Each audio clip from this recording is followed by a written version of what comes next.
It is the final day of the week, Friday, to wrap up the week that has been quite an intense one. We want to say good morning.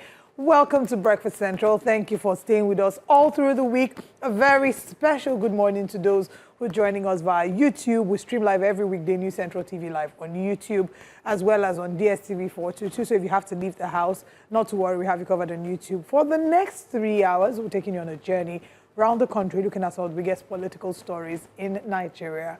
My name is Oyo State, and with me is the second person to resume on set today. You know yourself. Please respond. Hi, everyone. You are not the second person. Who is the second person to resume after me today? Why would you say I resume who's second? keeping record? Are you in the security department? I am in the security department. Do you know when I came here, I was in the library, I was preparing. Which Oh, library? which of the library? In my study.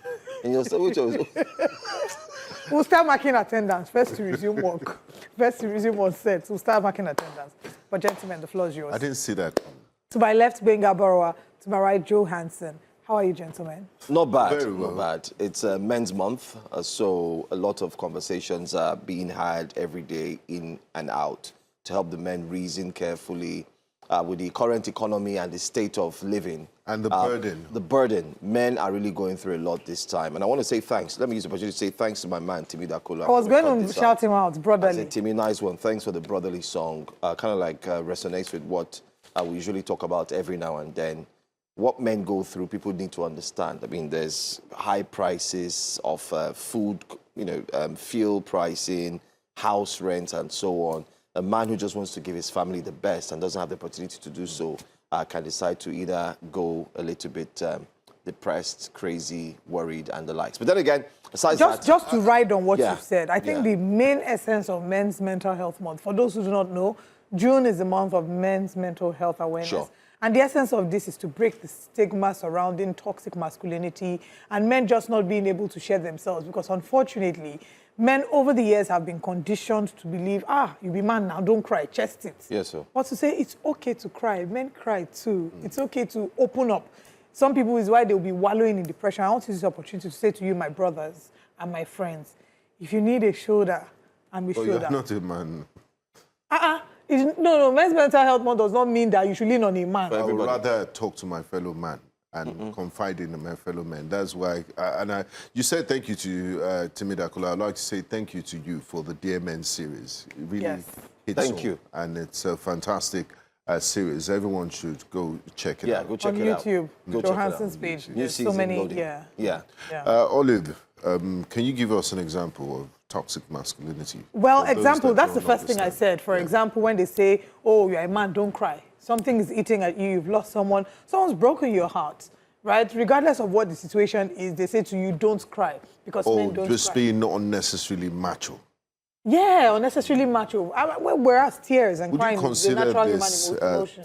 toxic masculinity? Because I was with a group of guys and they were arguing that if you take a food flask to work as a man, it's a feminine trait. You shouldn't that's do not. it. That's again, That's toxic it will still fall under toxic masculinity. Because do you know my response to what that? has I carrying was food so to disgusted. work got to do with being a man? I was so disgusted. I said next time when my wife cooks for me, I will put my spaghetti in my wallet to show that I'm a man, a real man. Please, let's do away with all of that. And I think it behoves on us as new generation parents. I'm not yet a parent, but when I get there, God will help me. For us to be able to raise our sons differently, to let them know that it's okay to cry, it's okay to express yourself how you deem fit, and there's no particular way that they say, oh, you're a man should not do this. I mean, men cry over football. They miss penalties. Exactly. Yeah, so why don't you just cry when you go through tough times? One lady did a video of her husband crying because Arsenal had lost. And she said, this is a man that never cried on our wedding day. Wow. A man that has never cried throughout this marriage. But he's still crying. By the way, I didn't compliment your outfit. You look really nice. Are you going for your own personal Ojude Oba after this? Is your horse outside? No, we never had that discussion. You know that I can predict Gbenga so well. Before you came into the studio, I told you were going to compliment me on air. Olive, they're already congratulating you. They say a good morning to my gorgeous Olive and a very intelligent, courageous gentleman. Thank you so much. Thank you so much. Wait. I take exception. Chuka, you said gorgeous for me, and you said intelligent and courageous gentleman. Am I not intelligent and courageous? No. You are. They said you are gorgeous. Gorgeous is a very strong compliment. Why is intelligent not inside? When they say you're gorgeous, it encompasses not just intelligence, but of course, beauty and the like. No. Gorgeous does not encompass intelligence. Some people are fine, but there's nothing upstairs. Okay, please, I don't want without, to do that. yeah, that's fine. That's fine. Anyway, Okay, let's get into the what do you conversation guys today. think about, I mean, Ojude Oba was a week ago. Oh, but yes. I saw so many things there that I don't think, I mean, there's a whole debate. I mean, it's about, Friday, so let's go. There's a whole debate about if that celebration was meant to happen, but Yes, it was. it's a fixed date. It's tied to Eid, And this I year's guess- Ojude Oba did not hit like But do you- previous years, Yeah, for obvious it's- reasons. Yes. Yeah, for Yes, obvious reasons. yes. And I then was gonna number say that two, too. I'm very concerned, but Nigerians will shout that we've not finished fighting for human rights. We want to talk about Animal rights activism. And then if you're not a vegetarian and you're advocating for animal rights, there's a lot of hypocrisy around it because you're still going to eat chicken, you're still going to eat meat, and they killed that chicken and meat. But my concern is the treatment of the horses.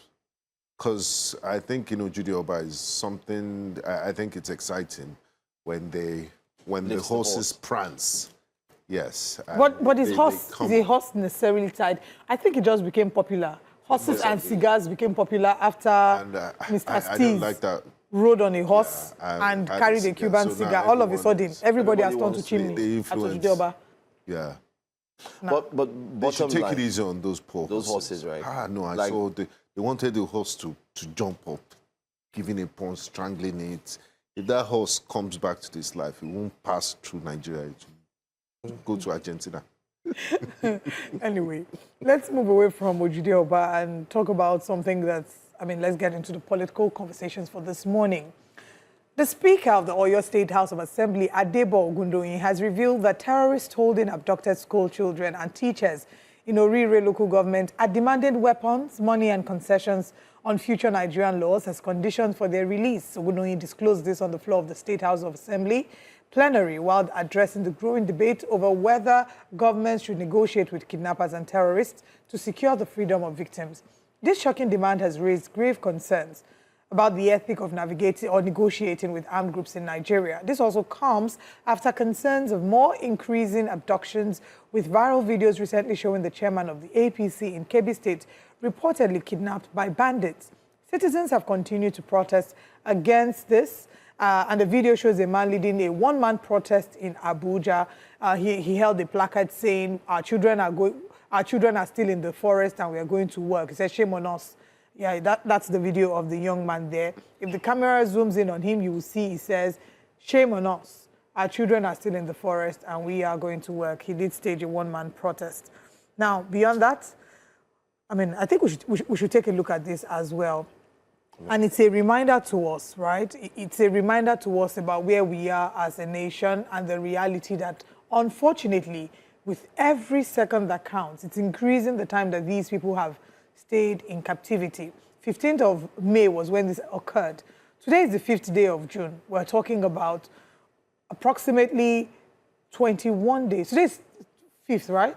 Yeah, 21 days. 21 days, because it's 16 days after the kidnap. There's 31 days in May. Right? 31 days in May, yeah. So 16 days after the kidnap in May, and then 5 days now in June. So 21 days of these people still in captivity. Oyo State Governor Ademola Adeleke has vowed to purchase more drones for the state, as he recently alleged that 5 drones meant for surveillance operations in the state had gone missing. Oh. Anyway, let's start with all the stories I have mentioned. Let's start first with the Oyo State Assembly Chairman. I believe that we do have videos. State of Assembly Speaker. And then from there, we'll move on to the other videos and come back to share our thoughts. Necessary for them to bring these children and teachers back. If it was up to you, would you negotiate with terrorists? If terrorists ask for weapons, they ask for money, they ask for concession on future laws of this land as part of their ransom, if you are the governor, would you accept those ransom? Would you accept for those people to be integrated into that community? We don't know the details.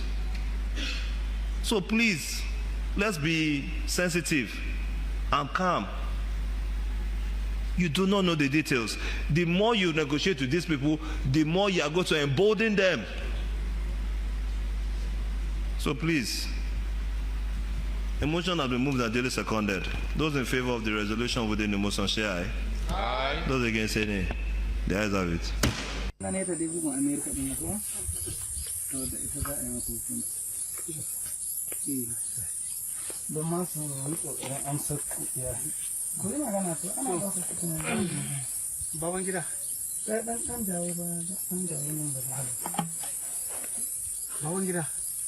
Tun girman Allah ka ga halayen da muke ciki kuma na ji abin da kawa su dubu dan ƙara sunan dan ƙara sunan kan kuma sun da ku yo gaba gaba ku yo nan gaba gaba nan ku yo gaba ku yo gaba a da wannan ke dan ƙarin ta kai Alhaji Karabo.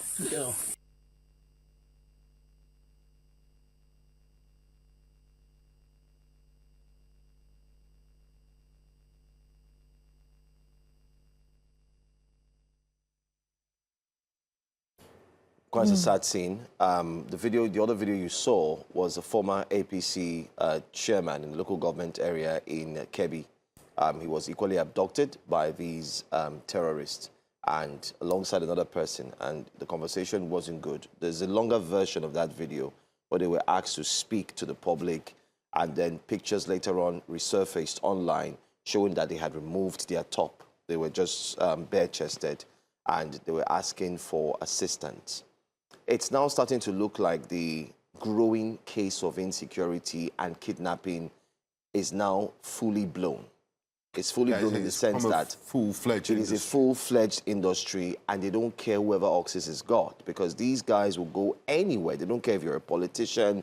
They don't care if you work 9 to 5. It's none of their business. And at this point, everyone is still watching. And there are two things I was looking at from yesterday when I also stumbled on that video. One is, what is going to happen between now and next week Saturday, especially from the Oyo incident? We heard that they've requested for ₦1 billion. Well, these are just rumors being bandied around. We also heard that they're equally requesting for, they're making some demands that don't seem to, outrageous to work with Nigeria's, especially Nigeria's constitution. So everyone is looking at, okay, what's going to happen eventually? Are we going to see a case where the partnership between the United States of America and Nigeria in terms of fighting insecurity will eventually shift its focus to Oyo and use Oyo as a clear indication that this partnership is one that will work by using the same method they used to free their own person who was held in captivity? Have we tried to look at that aspect? Secondly, the president yesterday came out, the presidency rather, came out with a report and a press release that the fight for state police has neared its completion. It's near completion stage. And that story, I hope, is one that we're also going to look at in the course of Breakfast Central. And they said they're there, they're almost close. After 4 months of having conversations, roundtable meetings with the committee that was set up, they're almost there. They held the documents, the communique, and they're looking to sign it into law, or pass the bill rather, and then sign it into law. That's what it is. But Nigerians are also wondering, yes, we're waiting for state police, like you said you would provide, or you would look into the constitution for that. But in the interim, what is done to secure the lives of the people? Now, if you're going out, I'm going to say it clearly on national television, because that's where we are, please inform like 4, 5, 6 people. All those who are always putting their phone on DND. Now is the time to remove your phone. No. Now no be time for DND. Because people need to be able to reach you. People that like to form mysterious and anonymous. Now is not the time for that, because it's an unsafe polity that we currently are, whether we like it or not. It's not us trying to propel or propagate fear-mongering. It's the reality that we're battling insecurity. And these are all valid points. I really like the USA angle. If we can't help ourselves at this moment, maybe it's time for us. I mean, in December, the US was quick to announce that he had swooped in on terrorists, had, bombed them. The details of that have been in contest. But now would be a great time for us to see the superior firepower of the U.S. to be able to rescue the abducted people from us. Now, speaking about what that man said. Talking about superior firepower, because of the sort of problems we're dealing with, there's One of the platforms the US has, and it's been confirmed that those drones are in Nigeria, is the MQ-9 Reaper drone. This is one of the best of its class. And it said that, you know, from high up there, it could even pick up the number plate of a vehicle. That's how technologically advanced it is, and gather intelligence. It can hover and fly without refueling for about 27 hours. Wow. And then it's armed with Hellfire missiles. So I wonder why this has not been deployed, or maybe it's in the works. And it would also be nice to know who has established contact with this terrorist. Is it the state government that is negotiating, that they're talking to? What's the chain? What's the line of communication, so that people just don't say things that are unofficial, or, you know, fill the rumor mills with so many stories and demands that are not being made. It's all getting muddled up, and quite frankly, it's been too long, and we're just hoping for the safe return of these kids and the teachers. Absolutely. Now, when I heard the speakers talking about negotiation, now legally, you look at the laws, and the laws actually do not allow for negotiation with terrorists. You know, it forbids it. The Terrorism Prevention and Prohibition Act 2022, it says that paying ransom is a federal crime in Nigeria.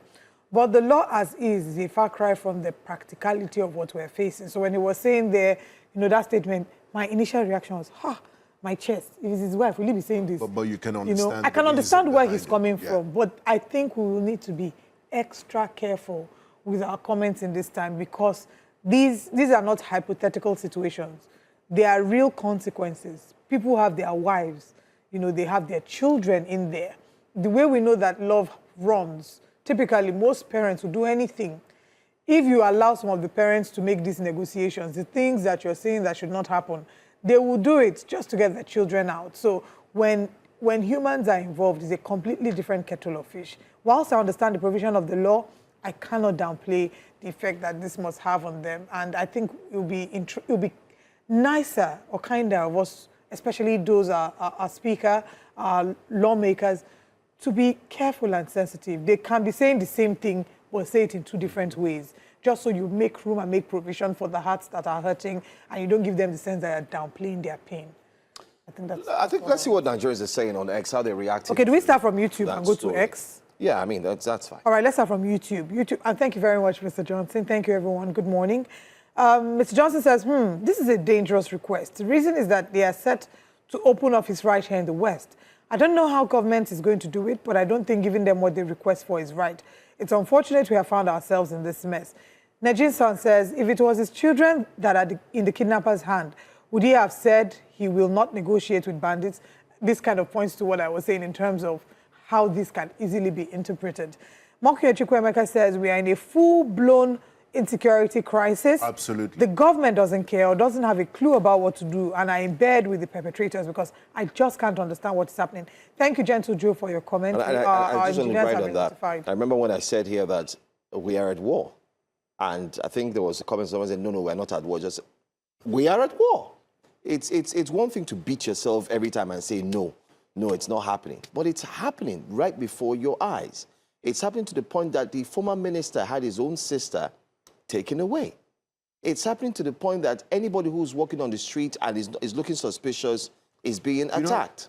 You know, in the past, it was armed robbery. You need to own a certain, you need to live a certain standard of life, and then the things you own will be attractive to this criminal element.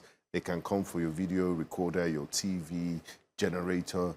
But now it's human cargo. It's almost back to slavery. That's it. Regardless of status in society, regardless just to the softest of spots. So we've also lost our humanity to see that young men would think this is a way to live. And it's been going on for years and years and years. And that's why this is what happens when you don't deal with an issue, when it rears its ugly head in the beginning. It snowballs into a monster that you now struggle to deal with.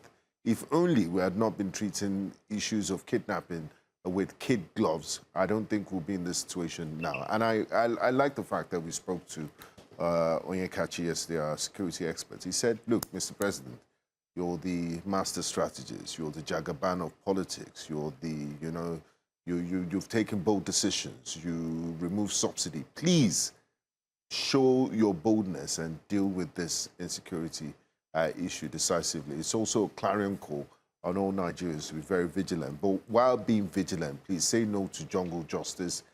Let's not paint an entire tribal group of people, because what we're seeing now and the heat, the It's emotions. Crazy. It's crazy. It's almost as if every single crime in this country is attributed to a particular set of people. You know, let's be careful.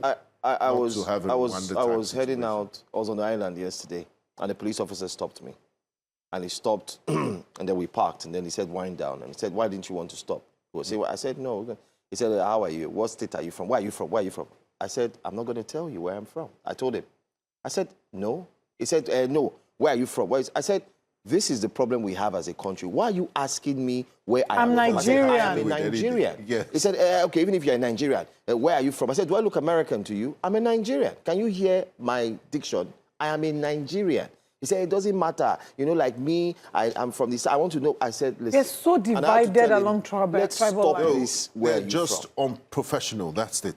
It's that. They are unprofessional, Gbenga, but we really are divided along tribal lines. And the honest truth is that part of this is also the machinery that politicians use to influence during politics, to manipulate the masses. Poverty, tribal divisions. It's why they will say, this one is, that's why, what's its name? Badebo Road Survivor, all of a sudden, Chinedu became like a slur. It became like an insult. How is Chinedu an insult? How is the fact that he's married to an Igbo woman a problem? So we are very divided along tribal lines. I don't know what it would take for us to get to Rwanda. The educated class. Of course, even worse. Everybody. Hammering on this sort of things, and it's quite shameful. And I think the problem goes back to the fact that we as a people we've not embraced our history, we've not embraced our culture. We tell our story in bits. There hasn't been an actual reconciliation. After the Civil War, there were talks of reconciliation, but I do not believe that a genuine reconciliation happened. You go to Rwanda, you can't take away the genocide from their story. In fact, as a tourist, some people say, Lolo, I was speaking with Lolo last week, and she was saying when she went to Rwanda, that she felt so heavy that she's not sure she wants to go back again. Because they will tell you their story, and they find it so insulting for you to ask them, are you Tutsi or are you Hutu? We are all Rwandese. We are all people from Rwanda. Do not ask where are you from. I do not know what it would take for us as Nigerians to get to that point. We really need to reset our entire value system. It's almost like a daunting task, because generation after generation is just, it's a problem.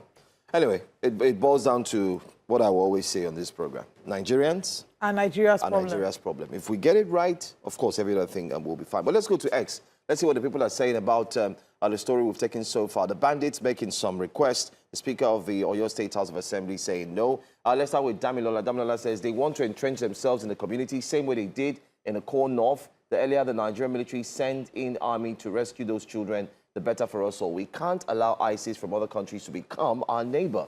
Imagine the audacity. And that's what Damilola says. This is why you don't negotiate with terrorists. That's what B says. Ascend Glorian says, while others may say he is wrong, I find him not. The so-called Islamist bandits demand things that can drastically affect the future, which we need to be careful before negotiating. That's what that tweet says. Another one from X, the more the negotiations, the more the damages yet to come. But whatever the government needs to do, either by tracking them down or any other solutions for our children to be out, should be done as soon as possible. We pray for God's directions. That's what Lami says. A long one from Tokpe Atiba. Those who do not learn from history are doomed to repeat it, just like what Oliver said here. If what the Right Honourable Speaker has said is indeed true, then we may be witnessing a modern-day echo of Afonja's tragic miscalculation. History teaches us that there are moments when concessions are mistaken for weakness and negotiation is interpreted as surrender. Will we repeat the errors of the past and seek accommodation with forces whose objectives are conquest and subjugation? The warning signs are before us. The markers are familiar. He says, as a people, we must remain vigilant, united, and resolute in defending our communities, our freedoms, and our future. This is where you end this tweet with Spartans. And then you hear, ahoo, ahoo, ahoo. That's what you hear. Let's quickly move now to our next story. The House of Representatives was thrown into a row this session over the nomination of a new minority leader after a document surfaced indicating that Ikenga Ugochinyere secured 61 out of 81 votes from fellow opposition lawmakers for the position. Benue lawmaker Philip Agbeche accused Ugochinyere of forging their signatures to affirm his minority leadership ambition. However, leaked CCTV footage later emerged showing Agbeche signing the documents himself. Let's take you to the drama as it played out in the Green Chamber yesterday.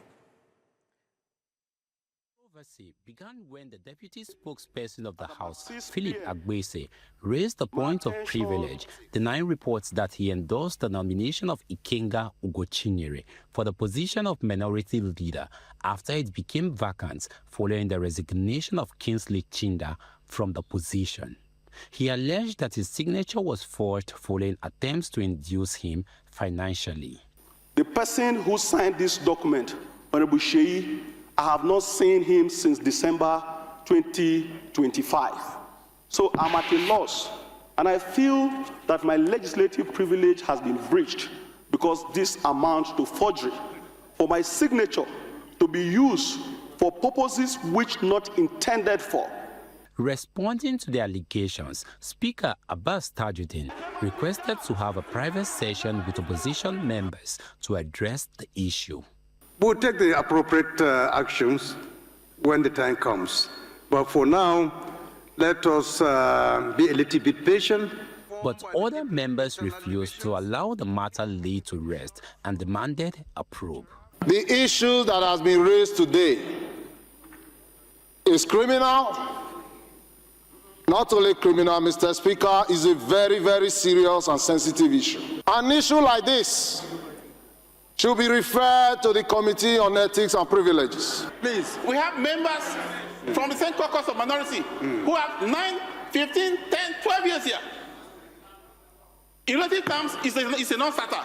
I want to put it on record that whatever has been said relative to electing a minority leader should be expunged from the records of this House. The situation escalated when Ikenga Ugochinyere also rose under the House rules on privileges to reject the claims. Mr. Speaker, my brother arrived from Benue late for our meeting, met me in the office in the presence of some of my colleagues that I will bring forward, and voluntarily, on his own and independently, pledged and signed my nomination for the post of minority leader. Agbeche also insisted that he neither attended any meeting or signed any nomination document, which sparked a fresh argument in the chamber.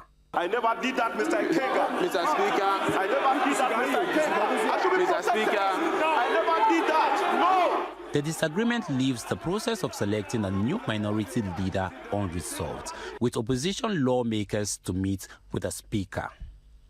In Abuja for News Central, Idong Joseph.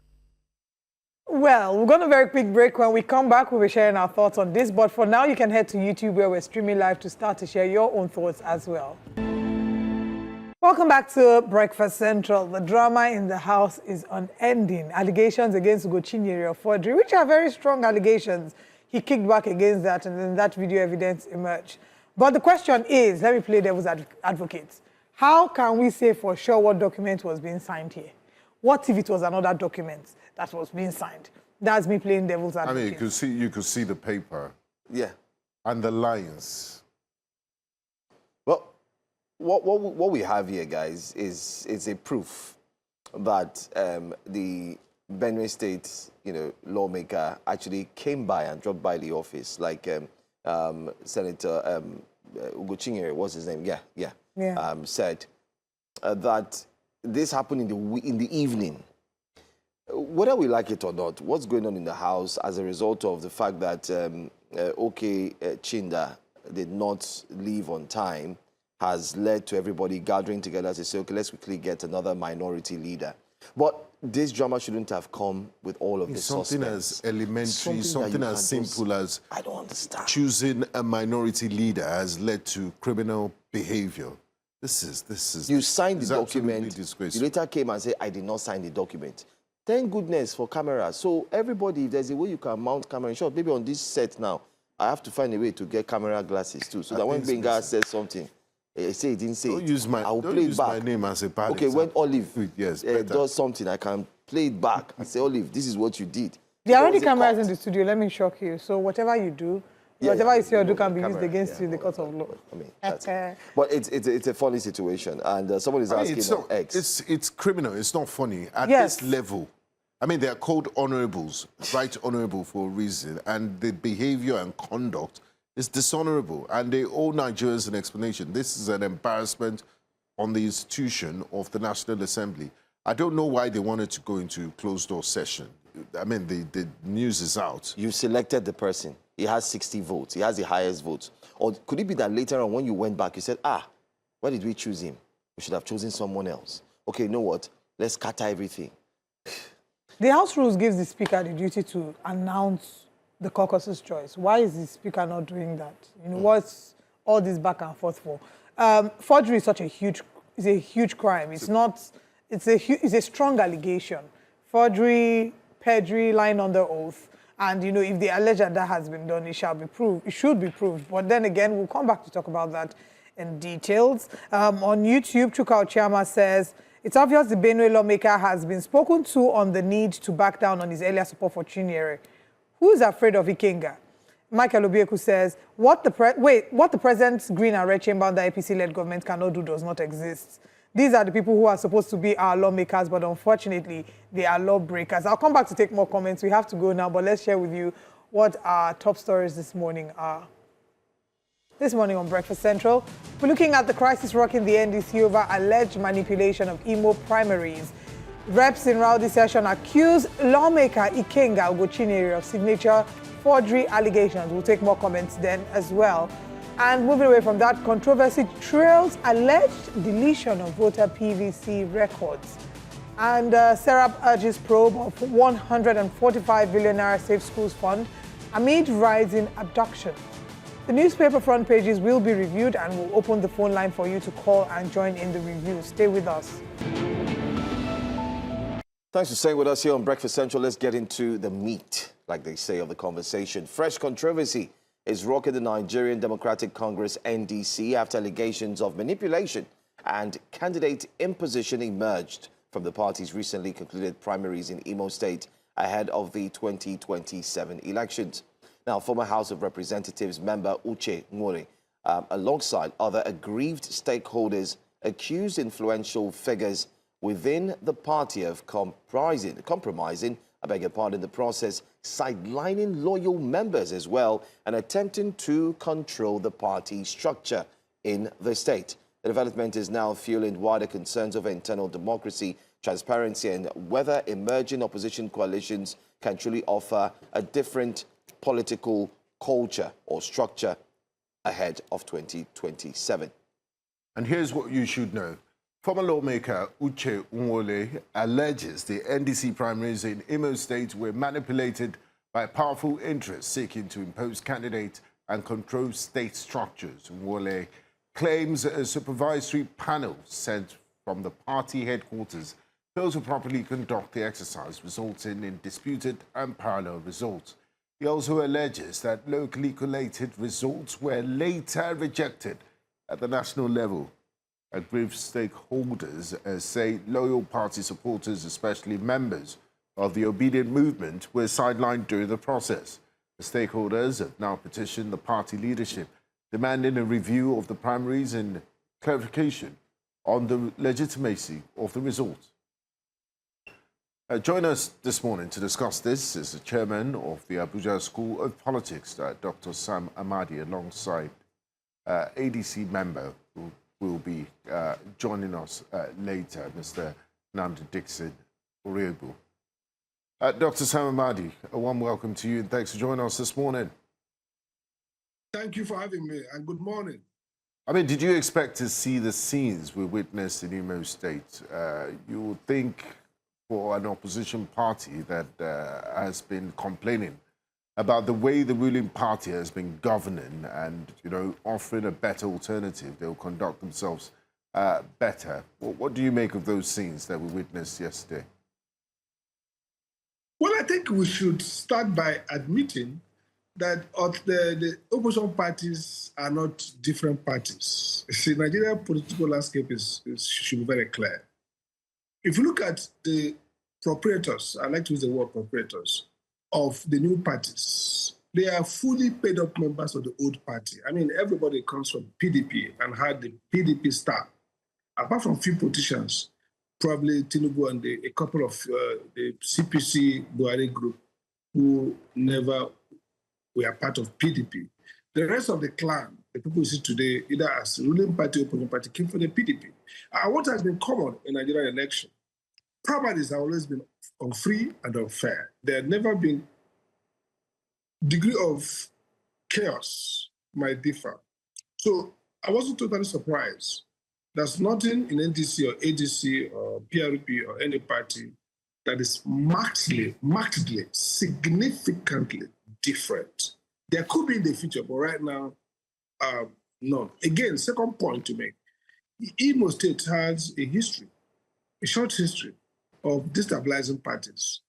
I ran as a presidential governorship candidate in 2018, governorship aspirant in 2018 under Abga. And once a party has the prospect of being the new, the beautiful bride Abga was in 2018, Imo State, everybody jumps on the platform, the bandwagon.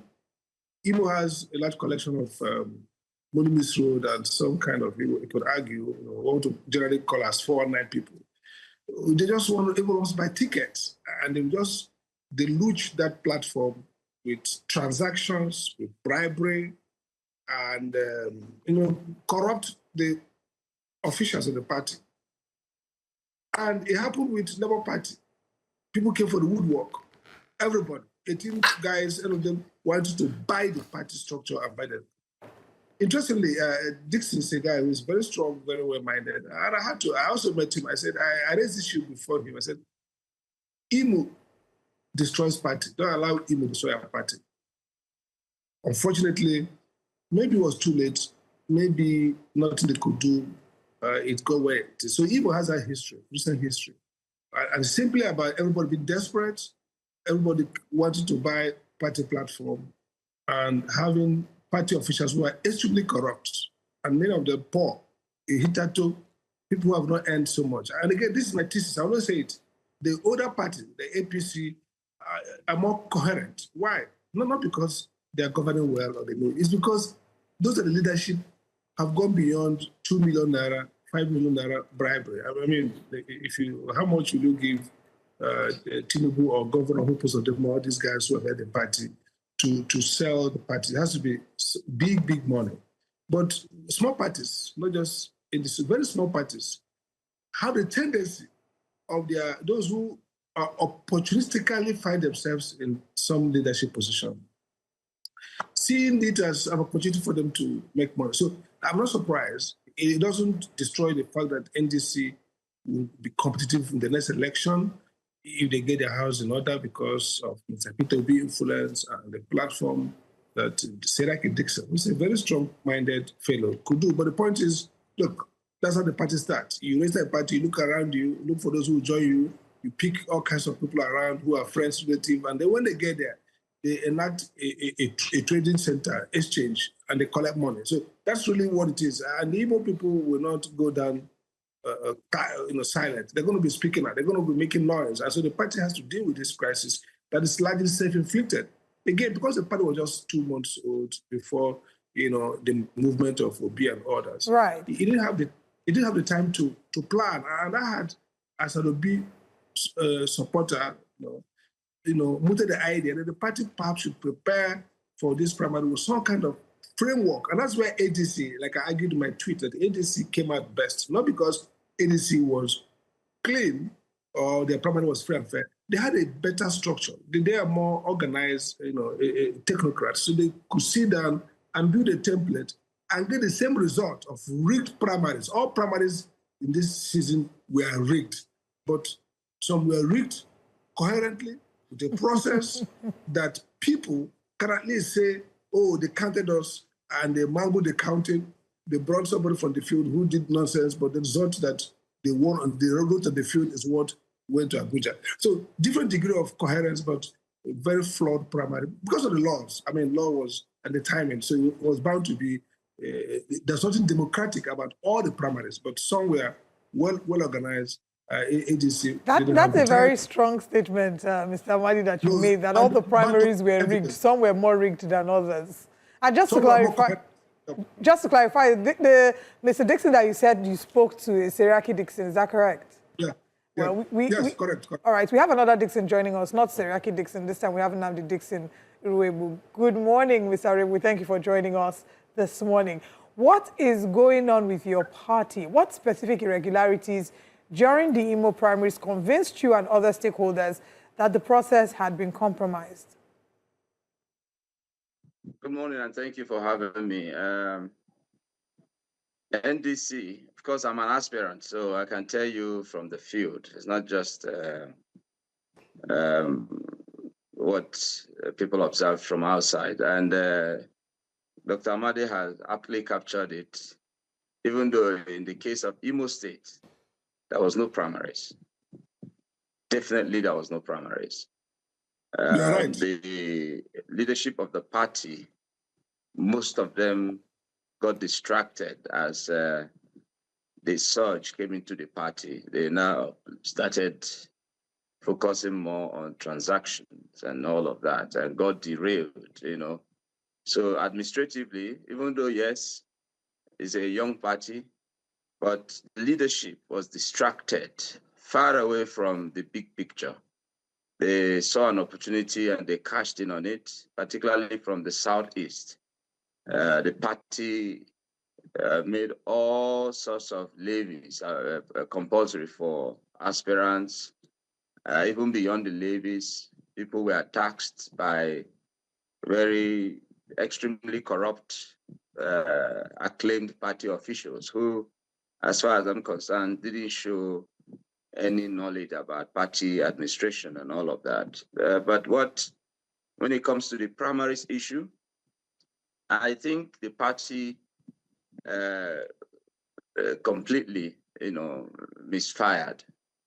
In fact, if not that, the presidential candidate and the vice presidential candidate of the party are people who have already garnered very strong organic followership. What you would have been seeing happening in NDC would have been probably protests from aspirants and all that, because there was no level playing field for most aspirants, particularly the issue of Imo State. We're not saying this because, of course, the result is not out yet, but I'm not saying this because I'm an aspirant who didn't probably feel good because it hasn't gone my way or whatever. The result is not out yet, but generally, what NDC did in Imo State was a sham. It was not a primaries at all. Okay. And all through, even before we went for the primaries, right? Like I stated earlier, they were distracted. If they had focused on, oh wow, look at our party, they're very young, people are coming in now, and they abided to the rules and ensured that, administrative wise, that the party organized itself, seeing the big picture, because this is a party that has an opportunity, very wonderful opportunity to form the next government. So, but the party leadership didn't see all of that or hasn't seen all of that. I'm afraid going forward, for the campaigns and all of that, if this crop of people who didn't care about the interest of the party, but rather their very personal parochial interest, can, have the party have a good campaign trail against the 2027. I hope the candidates, that is the presidential candidate and the vice presidential candidate, will do everything possible to find a different way of ensuring that the expectation of the Nigerian people, why they have the support for them, is not cut short by these party leaders. Honestly, NDC completely embarrassed a lot of us. Okay, if we go by what you've said, we've seen that there's a lot of reactions online. Some members of the NDC in Imo State have come out, they're making videos, they're talking about how appalling it was, how the party, and a new bride, just as Dr. Sam put it, is now being faced with internal crisis, albeit the fact that you also have the APC having its own internal primary issue. I mean, just yesterday we saw a press release stating that any names you see for the role of senators or assembly members should be disregarded. But does this mean that primaries in Nigeria now are becoming what it shouldn't be? Because ordinarily, when you go through the primaries, it should be done so easily where the winner is announced, everybody moves on. Are we now having issues with primaries? How much more of when we now get to the main elections? What's it going to be like, especially for the NDC? Dr. Sam, I'd like to get your point on that. Primaries and political parties. What's the way forward? Because it's affected not just the NDC, but seems like every other party is going through it. Why? That's why I started by saying that the entire primary season, this is the worst primary season since 1999. And this is very obvious. When we had the indirect primary, or at least before this electoral cycle, parties had time to structure, parties had executives. So some of those delegates were statutory delegates, and then they had congresses to elect 3 delegates or so per ward based on the constitution. That is a system that is arranged. Yes, some political actors can buy up, win those, corrupt that process, and get their loyalists into that delegate. But you can see that it's a process that is clear first and certain. Then those delegates, you go and vote them, you go and campaign. When I ran for the governor under Abda, I had to go to the whole local government, talk to all the state working committee members. So the people, you went through a process. And then if the Congress held, the result would be who won on the delegates you know. The numbers are clear. But here, direct primary calls for a different logistics. First, rules. There were no rules by INEC. INEC rushed the whole process. What does it mean to have a democratic direct primary? Who are the party members? What's the mode of accreditation? So that you know that today, these are the people who are going to vote in this place, and these are the people. You accredit them, then they line up properly. So I think that going forward, to answer the second question, we need to have primaries staggered. Look at the US. 5 states might have primary today. It is clear the membership register is closed at a particular time. Everybody verifies, knows who is there. People walk into a box and vote in that primary. The results are carefully tabulated and announced. So you know who won this primary in this area because the process for making that determination is clear and known to all.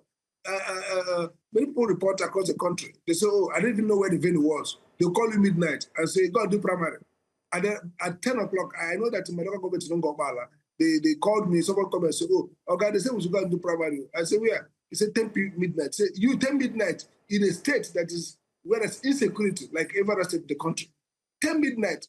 Then some people are showing videos of dark videos of people being beaten up and a few people with duplicated for the photocopied one ID card for like 50 times. I use it for people can carry, and then that's primary. So first was logistics, process, system. Then the second problem is culture, political culture. We thought we were going to escape this so-called godfatherism and fraudulent election by mandating direct. Direct election is actually chaos if you don't clean up the process, make the rules and manage it well. Indirect is actually better, easier to monitor, easier to manage. So what we had this period was a failed experiment, largely because the electoral law was incoherent and almost like terrible. INEC itself shot itself in the feet by putting a very, very strict deadline when it had enough time. This primary season could have entered into end of June without any harm on the electoral calendar. It was safe. INEC probably did it to constrain the likes of P2P from maybe if they lose this, they move on. So everything was guided by brute politics. You now see the National Assembly members going back to say, oh, let's open up debate around electoral transmission. Everything was done to address political advantage of a ruling political elite. And so by mixture of the wrong, wrong schedule, poor infrastructure of political parties, lack of rules. INEC did not set out rules that will guide this process. So when they say INEC monitored primary, what is INEC looking for? Stories from Imo says, at a point, they asked INEC, can we postpone the next INEC ceremony? Must do it today. It's okay, till 10 midnight. Have you announced to your members, prepare them to go and vote?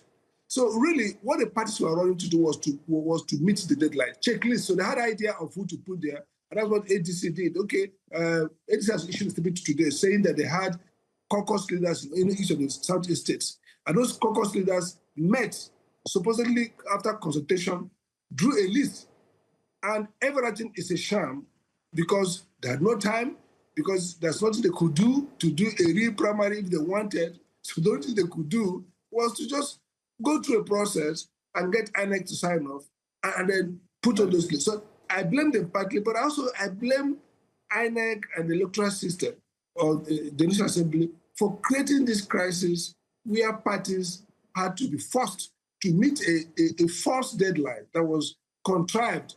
And everybody has to go through this deadline. And then, of course, we saw the allegation with ADC, even the APC. Now, APC saying, oh, don't senators. What's going to happen? They want to manipulate their list again because the National Assembly, the president of the Senate says, many of our guys who have lost, don't worry, we'll do our best. So the Nigerian democracy deficit is expanded. And the question is, what happened to the next election? It's the morning mirrors the day. If the parties, if the primaries, which is a process for party members voting for who represents them and present to the larger electorates in a competitive election is shambolic, then it means first that those people are not the true choice of members of the political parties. And then in forced choice results in forced election. And the question then is, are we going to have credible election if the umpire, if the parties themselves show this degree of both lack of preparation, lack of capability to administer process, and lack of political honesty to go through a process faithfully? Are we going to suddenly have a transformation? So I've said it before, over a month ago, that except something is done drastically, the 2027 election will be chaotic, inefficient, and grossly manipulated. I understand by that. Nothing has shifted that gloomy assessment. Thank you, Dr. Amadi. Not a very bright assessment there. But I'd like to come to Nnamdi Dickson Iroegbu. We've been following your political journey for quite some time. You were a long-term member of the People's Democratic Party. You weathered the storm, but alas, you gave up because of troubles, internal wranglings, and all of that, and decided to, join the ADC and now the NDC to pursue your House of Representatives aspirations. How do you feel, having gone through all of that? I mean, observers on this side and ordinary Nigerians will say, that's why we don't want to get into the murky waters of Nigerian politics. It's too rough, it's too dirty. I don't have the time for all of this. Imagine the energy, your time that you've expended in the last 1 year just to witness what happened in Imo State. How does that make you feel? And what are the next steps for you? Eyes on the ball. The focus is the big picture. It was Abiola who said that when the head is rotten, the entire body will stink. The leadership as we have today in our country has shown clearly that rottenness is even, it's simpler to say the head is rotten. There is no head, really. And that's why the chaos we have in the political arena. The leadership doesn't care and has instigated another kind of politics. This is not democracy, as we have seen under the watch of the current administration led by the APC. And my political journey and the experience I have now gotten at the field, it emboldens me further to indeed continue with the drive towards a new Nigeria. And that is why I said we'll focus on the big picture. We pray that the prediction of Dr. Sam Amadi, how that 2027 will be chaotic and all of that, we pray that the Nigerian people will at least at that level of now voting, we organize and see the reason why we should stay put and ensure that we change this crop of leaders as we have today. Those who may be discouraged, because there are lots of people who came into this contest because of Mr. Peter Obi and all of that. Some also pretending to be aspiring and all of that.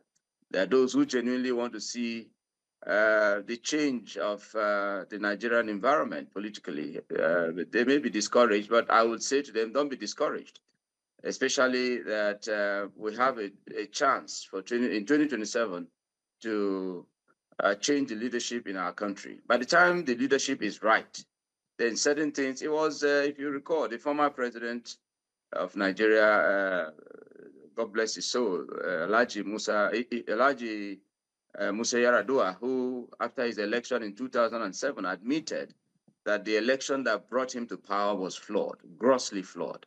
And he commenced, of course, that electoral reform and all of that, the waste report and all that, which subsequent administrations have ignored and have so far even worsened the state of the democratic space. So I'm not discouraged. I'm emboldened to continue to drive towards the change that we're expecting. But the NDC leadership, which is my new party now, needs to change its approach and realize that there's a big picture in focus, that this distraction that they came along with, because honestly, while we blame INEC for the very terrible calendar they reeled out and all that, the leadership also, if he had stayed focused, you understand me, on the need to ensure that a credible process is given for the emergence of candidates who will represent the party and indeed represent their people. We won't be saying all of this. I maintain that the NDC leadership, from the very top leadership, very top, not just floor members of the NWC, but the top leadership of the party, were distracted and were not clear about what it wanted. In fact, even to the level where I'm sure the presidential candidate of the party, wasn't happy about what was going on in the party, and did express it. Mr. Peter Obi expressed clearly his displeasure to how the exploitation that was going on and all that in the party played out. That is what got us into the mess. Because if not, the party didn't need direct primaries. The party could have just adopted consensus. And by consensus, it could have just, saved itself from this very shame now that it has brought upon itself. We didn't need to send aspirants who had already come in and excited about supporting the candidature of Mr. Peter Obi and Rabi Musa Kwankwaso. We didn't need to get them to go through that nonsense they called primaries. It wasn't a primary at all.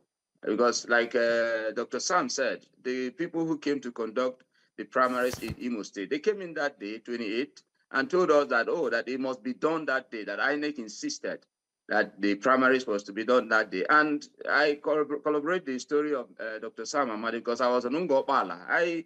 Of course, I'm aspiring to represent Abombi Ngopala Federal Constituency. So I went to Ngopala. I'm from Abo, but I rather went to Ngopala. And the primaries held, even though so-called primary, as I describe it, held around 12:30 a.m.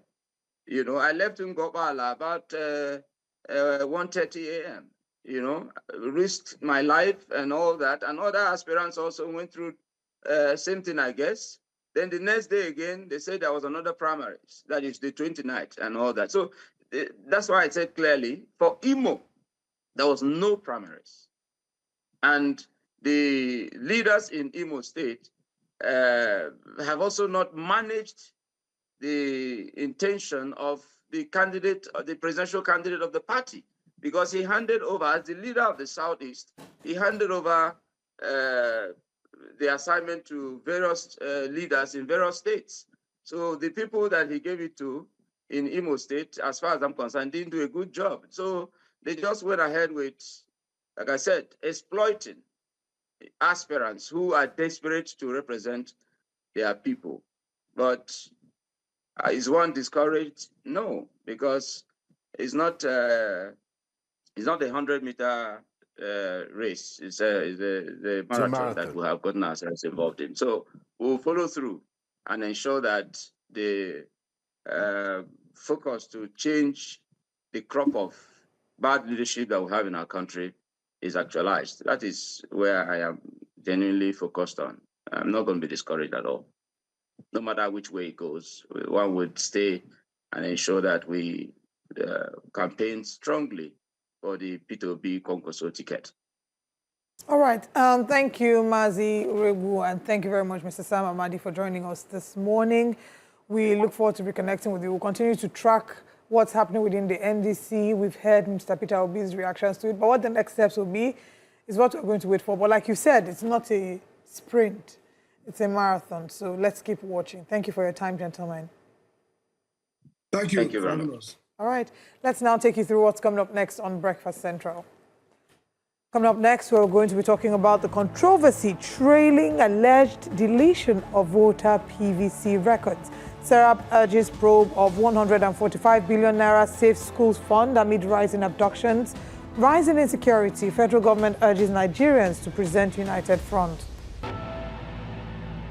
Two deeply troubling issues affecting the Nigerian society currently cut across security and the future of our children. So first, there is the heartbreaking report from Oyo State where abductions have once again shaken families, schools and communities. Parents are living in fear, children are unsafe, and the very sanctity of education as a safe space is under threat. These abductions are not just isolated crimes, they're also symptoms of a much larger crisis of insecurity that continues to plague Nigeria.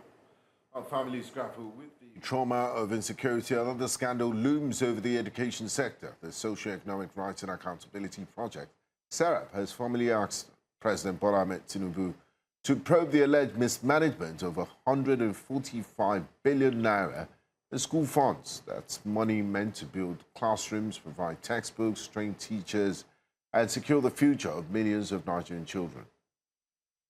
Instead, we're confronted with dilapidated schools, overcrowded classrooms, and children learning under trees. The question is, where did the money go? Who is accountable? And how long will Nigerians continue to pay the price for corruption and mismanagement in the education sector? Well, just for context and for the benefit of this conversation, we're looking at the Safe School program. Now, what is it? It's simply actually a program that's put together by various governments with the international community aimed at protecting students, teachers, school infrastructure, especially from terrorism, kidnappings, and natural disaster. In Nigeria, the budget is 145 billion naira. Well, joining us to discuss this, we do have Head Tracker Budget Foundation, Mr. Joshua Shiemi joins us this morning. Thank you for being here to dissect this. 145 billion naira for the Safe School program is not a small money. That's like a whole lot. And yesterday, the newspapers did pick it up to say clearly that it seems with this huge fund, we're still struggling to take care of teachers, students, and the rest. Infrastructure as well to be added to that because the schools, dilapidated buildings, is actually an eyesore.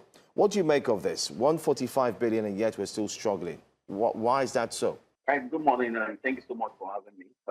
So to start with, 145 billion in the Nigeria today, are you sure that can actually take care of the menace we are all going through? You know, and come to think of it, this 145 billion is not even meant to be spent in 1 year. So this is a sum that is meant to be spent in the medium-term expenditure framework of 2023 to 2026. You know, and of course has been so divided into certain amounts, 32 billion, 33 billion in some instances. You know, to give us the actual 145 billion that we're talking about. But the truth of the matter is that that can be on paper, and then we can also have that the ceremonial part of it, where you have the ministries and all these other stakeholders come together to discuss this. But the reality on ground, from what I have seen so far, is even totally different from what you're talking about. From our GovSpend platform so far, I've only seen that the government, the GovSpend platform I'm talking about is a civic tool platform that we got from the Accountant General's office. You know, okay, Mr. Shiami, if you can hear me, can you hear me? Sorry, we just need to go on a quick break. I think we need to work on your audio. We can't hear you clearly. Let's just go for a short break, and then we can have this conversation after the break. Thanks for staying with us here. Let's have this conversation about the Safe School program and why there's so many kidnappings, especially of students, teachers, just like the one in Oyo State. Our guest is still here. Mr. Shiami joins us from Tracker Bunches as well. Thank you so much. Let's continue the conversation from where we stopped. The question I asked initially when we started was, we have about 145 billion naira, which seems to be very much, although you started by saying it's not enough. But then again, I think that's a lot of money to at least provide and let Nigerians see what the money is doing and how it's helping the students and the teachers and the schools. But why is it that we're still having difficulties? All right, so just like I was establishing, of course, I already mentioned to you that this fund, to me, is not even enough. But let's leave that aside. From some of the findings that we have gotten so far, from our GovSpend platform, I was trying to explain that GovSpend, www.govspend.ng is a platform that gives you access to federal government spendings, you know, and then the data you get there is not even manufactured by budget. So this is the data we get from the Office of the Accountant General of the Federation. So that's to tell you the authenticity of that data. And so far, so good, or so far, so bad. What we have found so far is around 9.40 billion that has been spent on this. And the bulk of this money was even spent in 2003. You know, so that's to tell you how intentional this government actually is about this insurgency fight that we're all talking about here. Sorry, Mr. Shiami, you said from the Accountant General's records, I'm looking at govspend.ng. The federal government has spent 9.47. Did you say 9.47? 9.40 billion. Billion, 9.40 billion. Yes. And when was this spent? So the bulk of this was spent about 9 billion exactly was spent in 2023. So that's to tell you that between that time and now, what has been spent so far is just around maybe 400 million naira. Yeah. Wow. Or even less. Yes. Okay. Now, Mr. President. So that's abysmal. That's just about 6.4% of the entire fund that is even meant to be spent on this. I'm telling you. You know? I mean, and it's... I'm telling you about the publicly available information regarding the Safe School intervention. Right. I mean, I find it quite shocking that a country that has gone through the series of student abductions will be playing, we don't seem to have that sense of urgency in implementing the Safe School initiative. And we wonder where the problem lies. But, I mean, following this series of kidnappings, something definitely has to be done about it, and that's why we're talking about it. Serap has asked President Tinubu to probe. In your view, what concrete steps must the presidency take beyond setting up committees to ensure real accountability and recovery of funds? And under whose purview is the Safe Schools initiative? What ministry? Right, so there are quite a number of stakeholders that are in charge of this. That's the second question. You have the Ministry of Education, you have the Ministry of Finance, you know, you have the Ministry of Defense as well. So all of this is a multi-stakeholder committee that's actually in charge of this, you know, and of course, everybody's answerable to this. Back to your first question around what accountability step can the president take? Yes. Or presidency, right? The presidency now. I think it's just nice that we can audit the books. You know, let's even find out what exactly has been spent on this, and you can make this a public record. You know, You don't have, there's nothing to hide in all of this. So make it a public record. Let people even have the access to even track these spendings themselves. That way, you know, you give access to even the citizens to be able to speak to some of the things that are happening.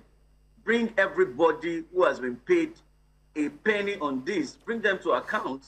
Let them come and open the books and explain to Nigerians what actually has transpired in the event of things. I think that's one way to go. You know, of course, it is quite an emotional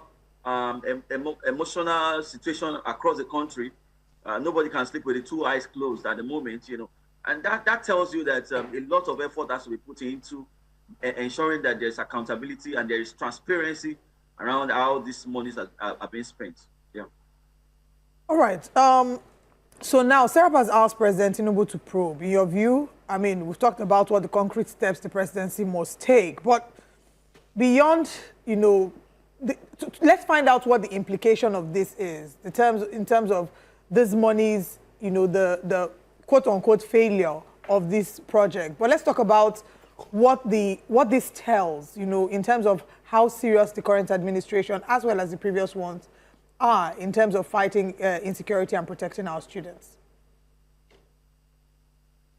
So it's a very serious case. It's a very serious case because security is not something that you joke with, you know. And don't forget that while you are even trying to protect the schools, you are not protecting the schools in isolation of the communities that is hosting them. So while you are trying to protect the school, you are also ensuring that there is safety for even the community itself. You know, so that this is something that is very grievous. This is something that requires a lot of attention. This is something that requires, don't forget about the vulnerability of these children, you know, because most of them are even defenseless. They cannot even protect themselves. So this is one thing that the government must commit to and ensure that probity is assured in this case. You know, nobody should go with public funds, you know, unaccounted for. I think it's just an aberration to the system itself. So I think the government should do the needful by bringing everybody that is concerned with this to books and let them come and explain to Nigerians what exactly they've been able to do, you know, with these public funds in the time being. Okay. Finally, what role do you think the National Union of Teachers, I mean, the associations, can play? Even though we've highlighted that the ministries and parastatals, or better still, the ministries involved in this, you have the Ministry of Finance, you have the Ministry of Defense, you also have the Ministry of Education involved as well. But how can the National Union of Teachers and the other bodies be fully involved so that this wouldn't just look like maybe would say a tripartite, or better still, a government to the people's organization, but also to ensure that these funds are utilized effectively to help the students, the teachers, and the schools? We hear of Amajiri in the northern region, over 20 million children out of school. This is actually going to breed insecurity. But what can be done to involve other teachers, or better still, the associations? Right. Of course, when the Ministry of Education is involved in this, then you want to believe that a section of the Nigerian Union of Teachers will definitely be involved in this. And so what you expect them to do is to ensure that there's even data, you know, to speak to the current realities on ground. I doubt if we even have enough data to back what the government needs to commit into this safe school projects. You know, I don't know how they came about the 145 billion that we are planning to spend in the medium-term expenditure framework for 2020 to 2026. But definitely, just like I mentioned earlier, this to me is not enough. It's not sufficient. You know, the security issue is not one to play with in any way. Sincerely speaking, you know, it's one that requires a lot of attention, and such should be given to it. So what I can tell the union, the NUT to do is first an assessment of the state of schools across the country. In May alone, we have gotten into the books of the state government, and I can tell you that even the state government is not helping the matters.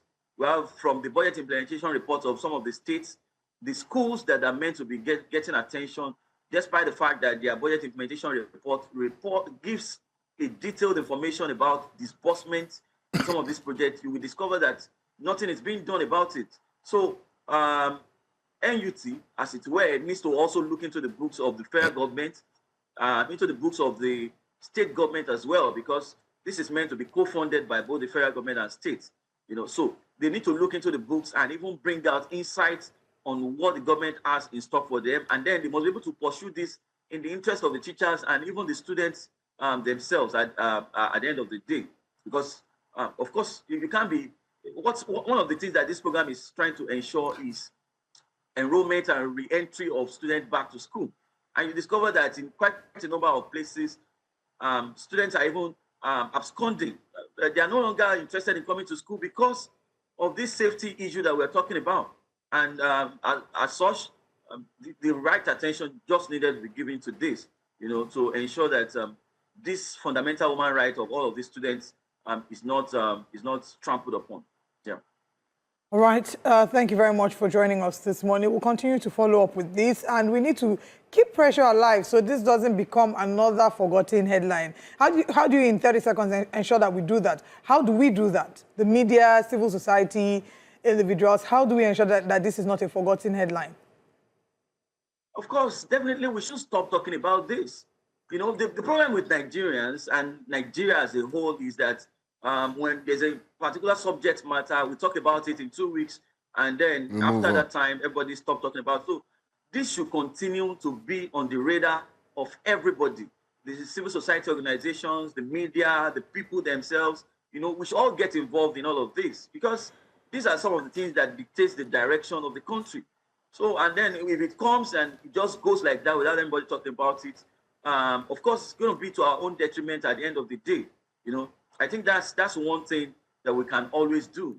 Maybe we should create a dashboard for existential issues in the country, that we can always speak to at every point in time. Because this, I don't think is something that is fading out anytime soon. And that means that we've got a lot on our hands. We've got a lot on our hands to do. In the case of Oyo State, while this is happening in Oyo, you can also think of a lot of other places where this whole incident is also happening, and maybe we will not be getting the right attention. I don't know for what reason, maybe political.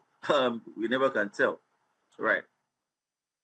Thank you very much for joining us this morning and for taking us through a journey on what the current situation is and what we need to do. Thank you. And we also hope that state governors would apply the same type of passion they apply in building flyovers to facing education. Yeah, and going on excursion to these flyovers. Thank you, Mr. Oshie. All right, let's now move on to another story. Thank you The federal government has called for national unity and collective action against terrorism and insecurity.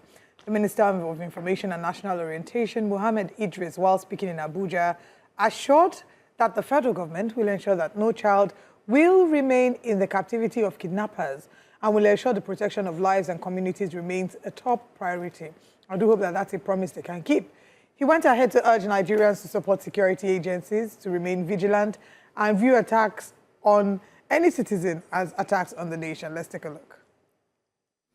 On behalf of President Bola Ahmed Tinubu, GCFR, and the entire federal government of Nigeria, I wish to assure all Nigerians that the safe return of every child and every teacher currently in captivity remains a top national priority.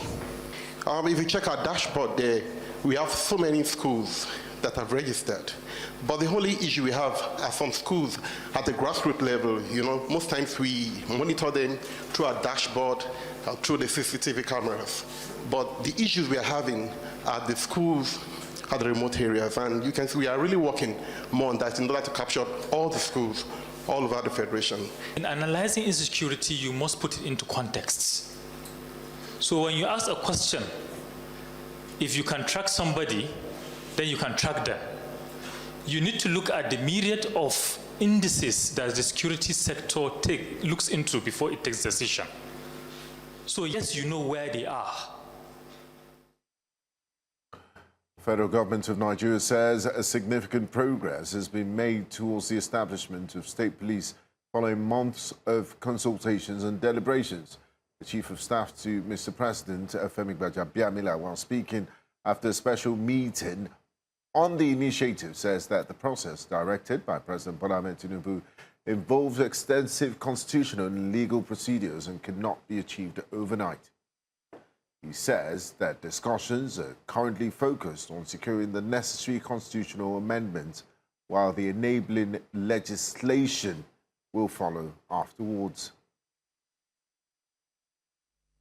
Establishing a state police is not something that you do with a wave of the hand or snap of a finger. There's a lot involved in terms of constitution and legalities. And thank God now we a lot of traction. We've gained a lot of traction. Hopefully the amendment will come shortly, and then the details of the amendment will come after that. Right now, what we're looking at is the constitutional amendment itself, and then the enabling law will follow thereafter. State police, Nigerians are waiting. Will state police solve the problem of insecurity that we are faced with today? Bearing in mind that every single day there are reports of insecurity, especially in the news. We'll go on a quick break. When we come back... All right, go ahead. When we finally do implement state police as should be, I think Benga Baruwa should be a part of the police. Look at him looking like a police officer. Yeah, I mean, he has the penchant for that. But a low budget for security. The police is your friend. Yeah. I know. I mean... Love to protect that. You're a security expert, so we nominate you. We'll go on a break. When we come back, we'll have more stories. Stay with us. This is Breakfast Central. Concerns are growing over allegations that voter records may be missing from INEC's voter verification portal, with many Nigerians taking to social media to report difficulties locating their registration details. Several users have shared screenshots showing voter not found messages, despite claiming to possess valid permanent voter cards and having participated in previous elections. The development has sparked fears of possible voter disenfranchisement ahead of the 2027 general elections, with calls mounting for INEC to clarify the situation. While some observers suspect technical issues with the portal, others are demanding an investigation into the integrity of the voter register and the Electoral Commission's data management processes. Joining us now is public affairs analyst Professor Simeon Nnah. Good morning. Thank you very much for joining us, Prof. Good morning, Prof. Thank you for having me. All right, Prof. INEC has been in the spotlight for not the best reasons. Yeah. Now they're talking about the possibility of voter disenfranchisement. Some days ago, and still going on, is the issue with leaking Emeka Ike's profile, which they say was not a hack, that it was an internal insider job given without authorization. And now there's also the question about Professor Joash Amukutan, which seems to have been swept under the carpet. Before we get into this one, I want us to quickly touch on the Emeka Ike story. The reports have it that the official in question has been in detention, has been invited and detained, and that Larry Olayinka is being questioned. Yeah. What are your thoughts in general about that? It just goes to show what is going to happen in 2027. Recall that INEC has not been very frank with Nigerians, because they came up to say that they are going to review all the voters' register before the elections. How many months to the election?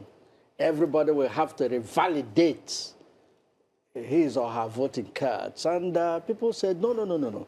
You can't say this, because look at the time it took you to do those registrations. You want to use that to disenfranchise people. It was said then, I don't want to play the devil's advocate here. I would have said that they have found another way of disenfranchising people, because there's no other way to see this. That somebody, the first language of computer is giggle, garbage in, garbage out. So whatever you put in the system is supposed to be there. There's supposed to be a backup, for crying out loud. Are we in an animal farm? Are we in the dark ages? There's supposed to be a backup, so that at the end of the day, if the system develops technical issues, you go to a backup and bring things up there. that we're not in the era of carrying files up and down. So I don't want INEC to gaslight us.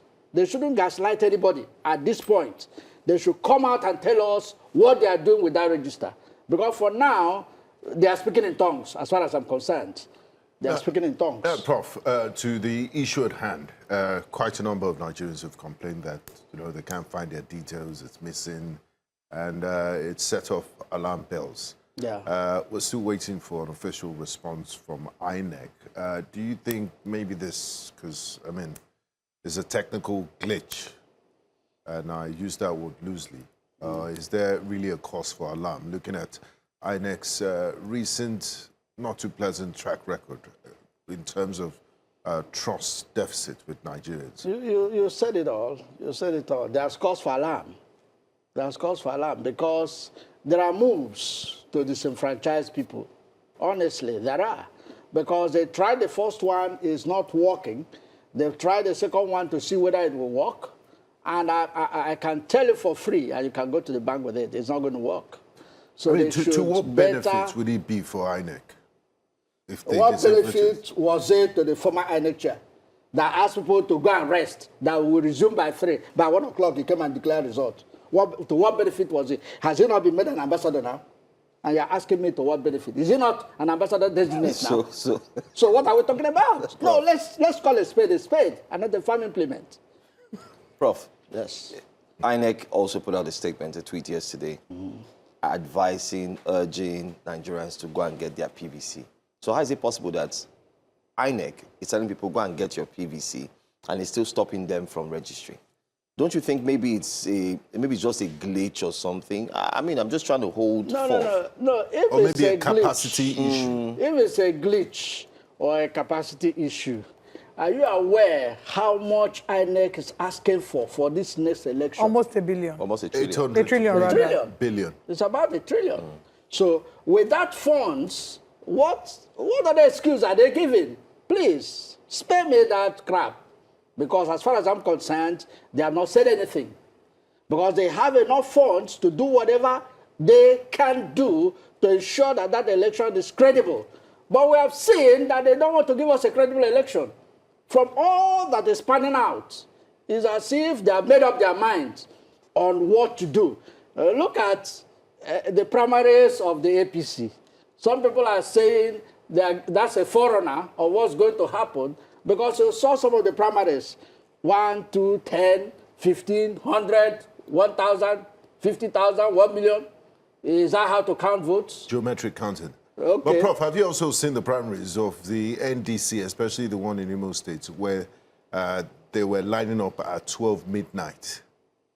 Well, that could be an aberration. I've not seen that anyway. But if that is done, it's an aberration.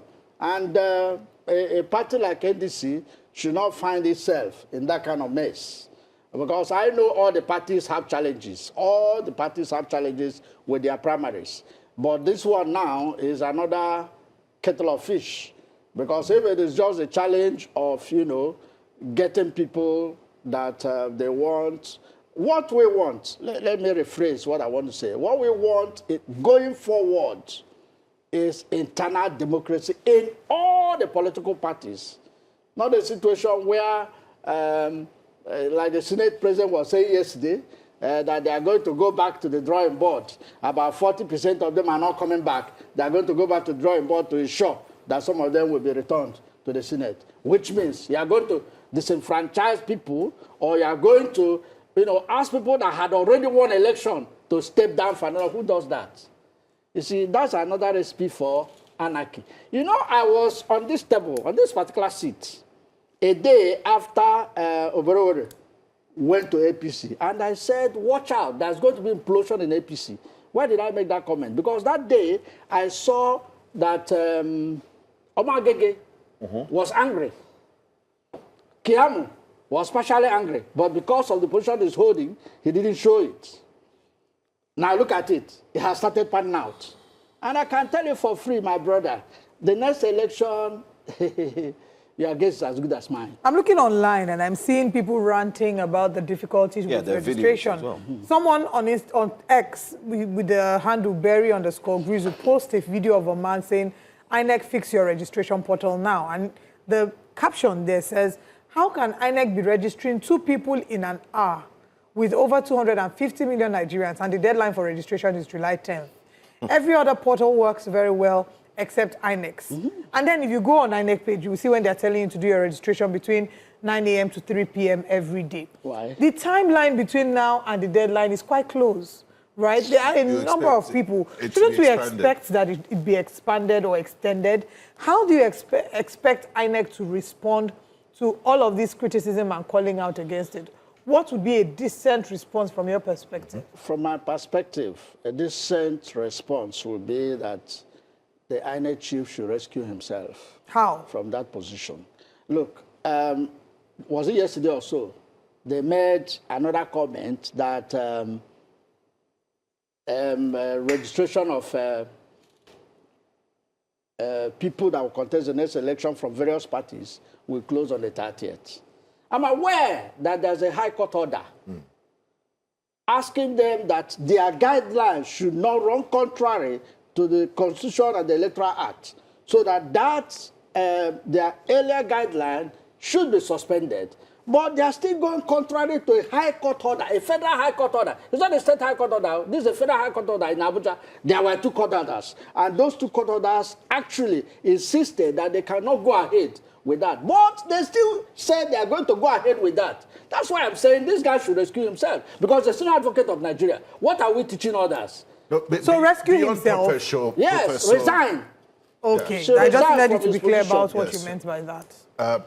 Beyond your call for Professor Josh Amupitan's resignation, what can the institution do now that Nigerians are in full panic mode? Nigerians are complaining online, and people are saying we can't register. Just to follow up on what the date has to be extended, and they have to look at their portal again and ensure that these things are done seamlessly. You see, they do these things when they want to get at some people. I can tell you that for free.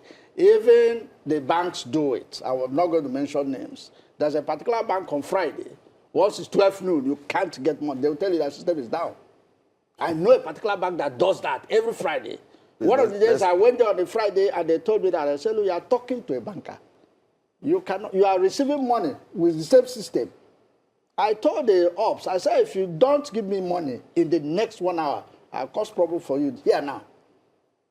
It's a lady. She collected my check and gave to the lady at the counter. I said, you create problem for yourself. Go and collect that money and give me my money. Let me get out of here before there will be trouble. And she did that. So you see, they do some of these things intentionally. I can tell you that for free. I've given you a typical example now of what they do. That system is working, but according to them, when I made inquiries, they said on Fridays they are besieged with so many customers, so they find a way of ensuring that they don't have a shortage of cash. So because of that, they now tell people that the system is not working. That system that is not working, the same system, they use it to collect cash, but to dispense cash, they will tell you the system is not working. Okay. What do you make of the Emeka Ike situation, where with what happened on the INEC portal, having their database from the back end put out there in public, and then this particular one happening back to back? What do you make of it? Does it show any sign that we have a challenge? INEC has a problem, or does it show that the INEC system has been compromised? As simple as that. As simple as that. They cannot but they said it was an internal matter. If it's an internal matter... So how do you link that? My question now is, how do you link Emeka Ike, Lero Olayinka, and Professor Josh Amupitan's first issue of being biased and so on? But do you think INEC as a whole, as the independent body, should actually go through some form of retrospection, and maybe everybody should kind of like agree from the assembly that maybe professors should... You said it all. When the glitches and jam happened last year, Professor Lloyd, they owned up as a leader. And that's the kind of thing we want. Even cried. He owned up. He didn't want to apportion blames. He just came out. And that's what a good leader does. I still respect that guy, even though he has retired, because age caught up with him and he has to leave that system. I just pray that the guy that's stepping into that big shoe will be able to wear that shoe. Going forward, you see, these are the things that happen. Now when things happen, you begin to look for excuses. Amopita has been looking for excuses. Recall when the issue of his tweet came, he started looking for excuses here and there. At the end of the day, he was told point blank that what you are doing is just excuses. How can you begin to investigate yourself? And a private individual should have investigated him. And let us now see. We got from a reliable source, because what they now said was that that tweet came after, which was not true, because the guy, edited the first post was what he responded to. And then when he edited, that's the period they are now telling us that he came after. So people should not be mumbling issues. Let them not be using their broom to sweep things under the carpet.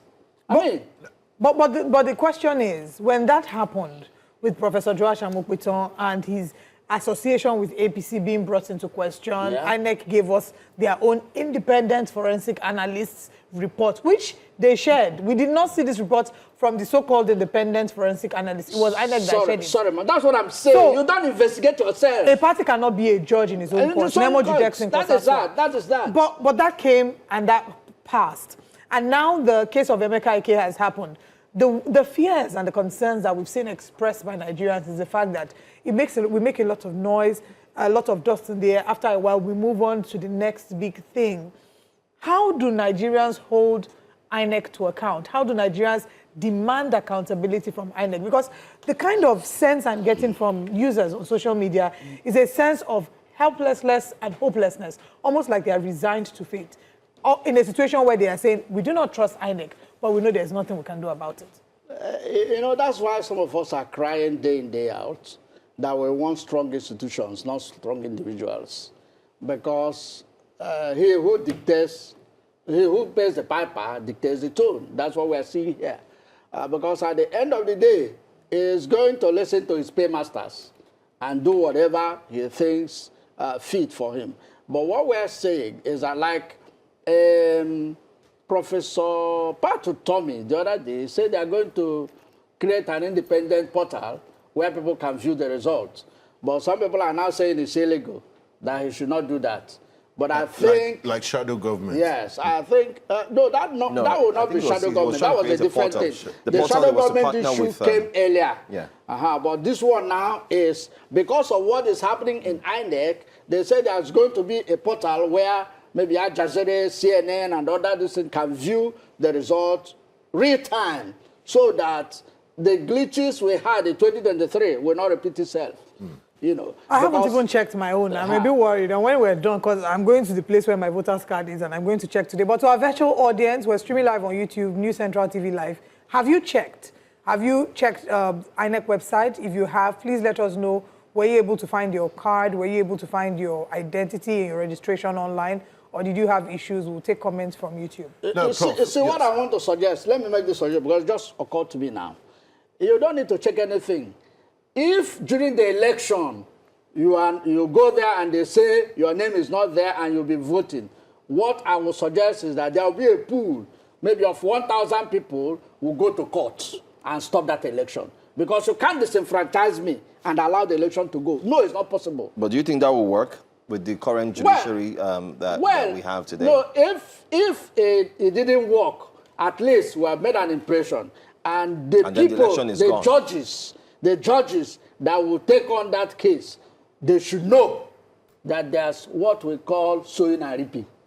What they are sowing in Nigeria, they will reap it in their children. It's as simple as that. Now, Professor, you've painted the doomsday scenario, and you really don't have any confidence in INEC. Will be allowed to say that. But looking at the issues in the country now, we're the 6th most terrorized country in the world, where the economy is, a lot of people are struggling to make ends meet, cost of living crisis, education, we have out-of-school children. And the reasons why we go to polls is to improve our lives. It's a referendum on the ruling government. Yeah. So with all these issues and about 800 billion taxpayers' money that is about to be spent, INEC needs to fix up. They need to wake up. And the messaging from you is, well, we can't trust this. It's almost, you're very pessimistic about the prospects of INEC. What can change and what can Nigerians do to pressure INEC to reinstore confidence? Because, I mean, they're the body that has been constitutionally put together to empower to conduct elections. So it has to work. It has to work. We can't give up. But what can they do to make INEC work for Nigerians and to be truly independent? The only thing that could be done is what we normally do that don't yield results. That's protesting. And protesting, we have seen that in this part of the world, it doesn't yield results. Because at the end of the day, the people you are even protesting for will use tear gas on you. Because at the end of the day, it is because of equally their welfare that people are protesting. So what I will advocate is that there should be, you know, the lawyers. That's why some of us miss Ghani. I can tell you that for free. Or can the man that appointed him tell him to sit up, Mr. President? He cannot because it's favoring him. That's a fact. He cannot. Because if he's there and it's not favoring him, then that's the time you can ask him. But since he's working to his own good, he cannot ask him. We cannot ask him to go. Except if the man has self-respect himself and will say, look, I can't continue this way. But, Prof, are we being fair on Professor Josh Amopita? Because the day he was appointed, if you look at his CV, he has a stellar resume and is a senior advocate of Nigeria. Olive can testify to the fact that even before he started his job, they already gave him an award. That's to show how powerful he is. So is it the staff? Because, I mean, you don't expect him to be everywhere. Is it a human factor? Because it was a human being in INEC that leaked Emeka Ike's details. Is it are we being fair on him? Because uneasy lies the head that wears the crown. Yes, and the buck stops on his table. You see, you have mentioned that he got award. Awards in Nigeria does not mean anything because we give award to people that don't merit it, and the people that now merit it will shove them aside. I can give you a mirage of examples. We had a chief judge in this country that 14 justices of the Supreme Court wrote a petition against.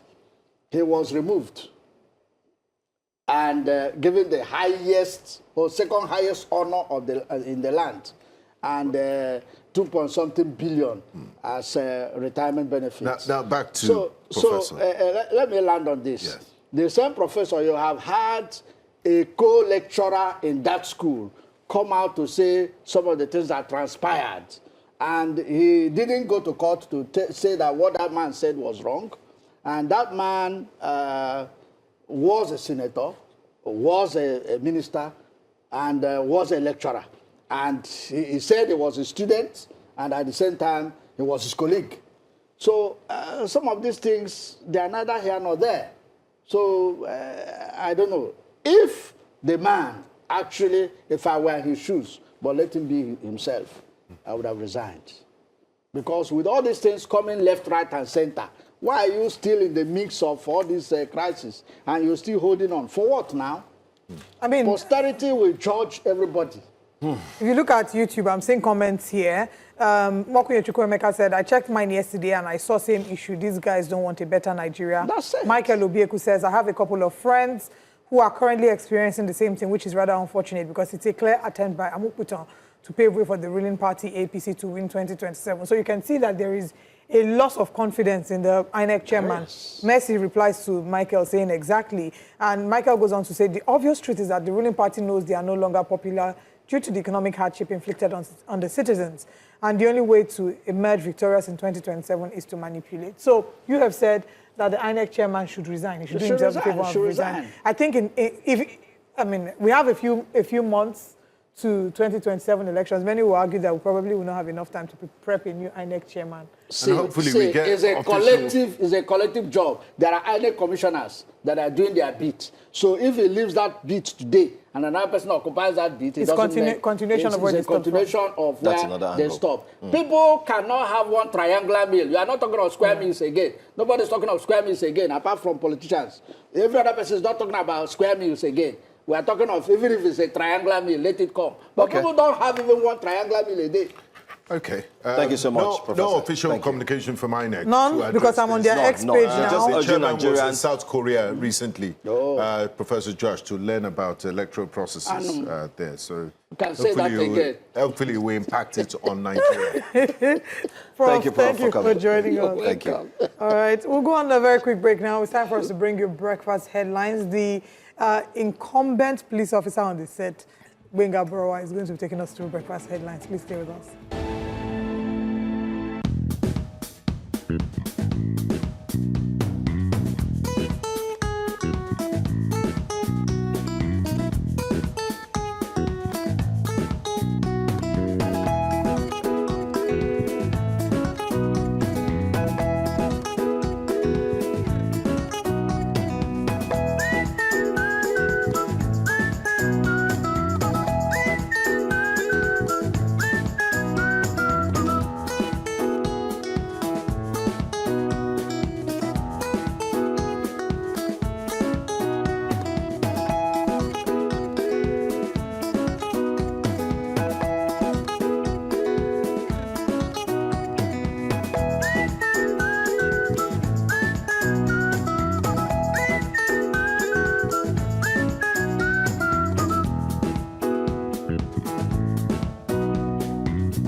Hello, welcome to Breakfast Headlines. I am Gbenga Borowa. We begin the news this morning with security matters.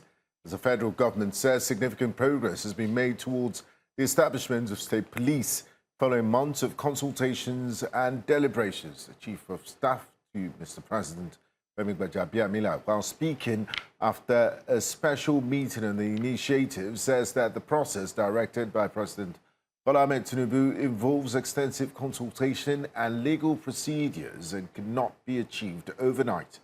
He says that discussions are currently focused on securing the necessary constitutional amendments, while the enabling legislation will follow afterwards. The state police is not something that you do with a wave of the hand or snap of a finger. There's a lot involved in terms of constitution and legalities. And thank God now a lot of traction. We've gained a lot of traction. Hopefully the amendment will come shortly, and then the details of the amendment will come after that. Right now, what we're looking at is the constitutional amendment itself, and then the enabling law. The United Nations says weapons looted during Libya's 2011 conflict have been found in the possession of extremist groups in Nigeria. The United Nations Under-Secretary General for Disarmament Affairs, Izumi Nakamitsu, disclosed this during discussions on illicit firearms at the United Nations headquarters in New York.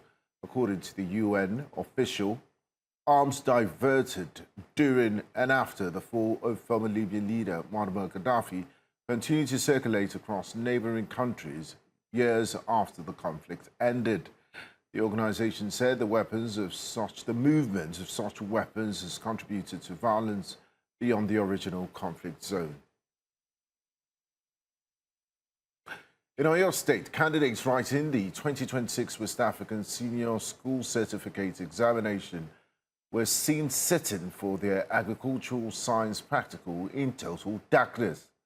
The video obtained shows students writing the examination late at night using lanterns and mobile phone flashlights due to the lack of electricity in the examination center. The situation has raised questions over examination logistics and the safety of candidates during the exercise. Parents have expressed worry over the conditions under which the examination was conducted. Reacting to the incident, cleric Pastor S. Osholari condemned the delayed delivery of examination materials, warning that such lapses could expose students to avoidable security risks. Now to politics. The All Progressives Congress has dismissed the list of purported senatorial candidates circulating on social media, describing it as fake and unauthorized. In a statement issued in Abuja, the party's National Publicity Secretary, Felix Morka, said the document titled Concluded List of APC Senatorial Candidates so far did not originate from the party. The APC urged its members, stakeholders, the media, and the general public to disregard the publication in its entirety. The party maintained that the list is false and should not be associated with the official candidate selection process. In a quick turn of events, the G60 Minority Caucus in the lower house has dismissed allegations of forgery in the nomination of the new minority leader, Ikenga Ugochinyere. In a statement, the caucus said all signatures on the nomination document were voluntarily provided by lawmakers and that 61 of the 81 minority members endorsed Ugochinyere's candidacy. The group was responding to claims by House Deputy Spokesperson Philip Agbese that his signature was forged. The caucus described the allegations as false and misleading, insisting that video evidence exists showing Agbese personally signing the nomination document. It said it released the footage in the interest of transparency and urged the public to disregard claims of forgery while respecting the democratic process. Stay with politics. The new Nigeria People's Party, NNPP, called on the chairman of Nigeria's Independent National Electoral Commission, Professor Joash Amupita, to either comply with existing court orders relating to the party's leadership dispute or step aside from office. The party made the call during a world press conference in the nation's capital, Abuja, addressed by the national chairman, Agbo Major. Major accused the Electoral Commission of failing to obey a court directive, according to him, ordered compliance within 72 hours and the filing of an affidavit of compliance within 14 days. He described the alleged delay in implementing the court order as a violation of the rule of law and questioned the capacity of the INEC chairman to oversee preparations for the 2027 general elections. So, on the strength of this, it is now safe for us as a party, NNPP, led by Dr. Boniface Okechukwu and Ebunam, the founder, to call for the immediate resignation of Professor Amupita, because his acts, his actions, his disposition shows that he is not fair to the political parties. He is not interested in stability within the political parties. You are not the one that has appealed against that judgment. Somebody else that previous judgments had dismissed is the one that wrote a mail letter to you to say, we are appealing against this matter, we are doing this. You have not received any formal thing from any court that they claim they have lodged an appeal. Nothing has, no processes have come out of that place. You are only acting on the strength of a letter that a wounded party has written to you, and on the strength of that you say you are not acting on a judgment. I don't think that has happened anywhere. And now to news in other parts of Africa. A military court in Guinea-Bissau has ordered opposition leader Domingos Simios Pereira to remain under house arrest after fresh questioning over alleged coup plots against the country's military government. Pereira, leader of the PAIGC opposition party, appeared before judges amid tight security in the capital.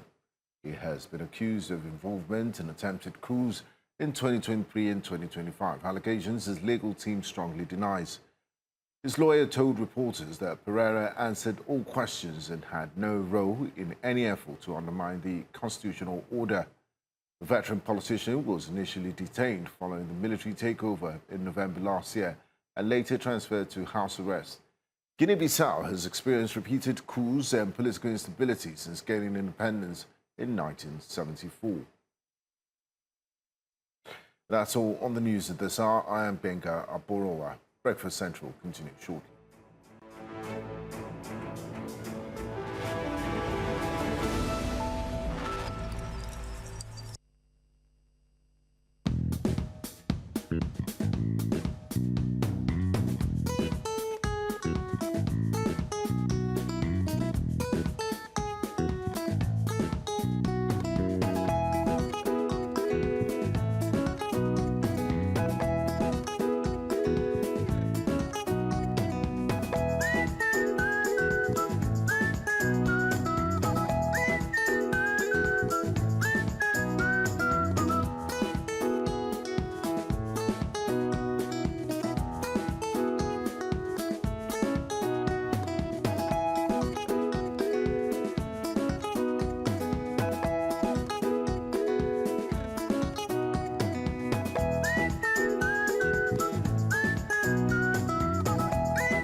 Welcome back to Breakfast Central. This morning, we're joined by a globally recognized journalist, Mr. Habib Haruna.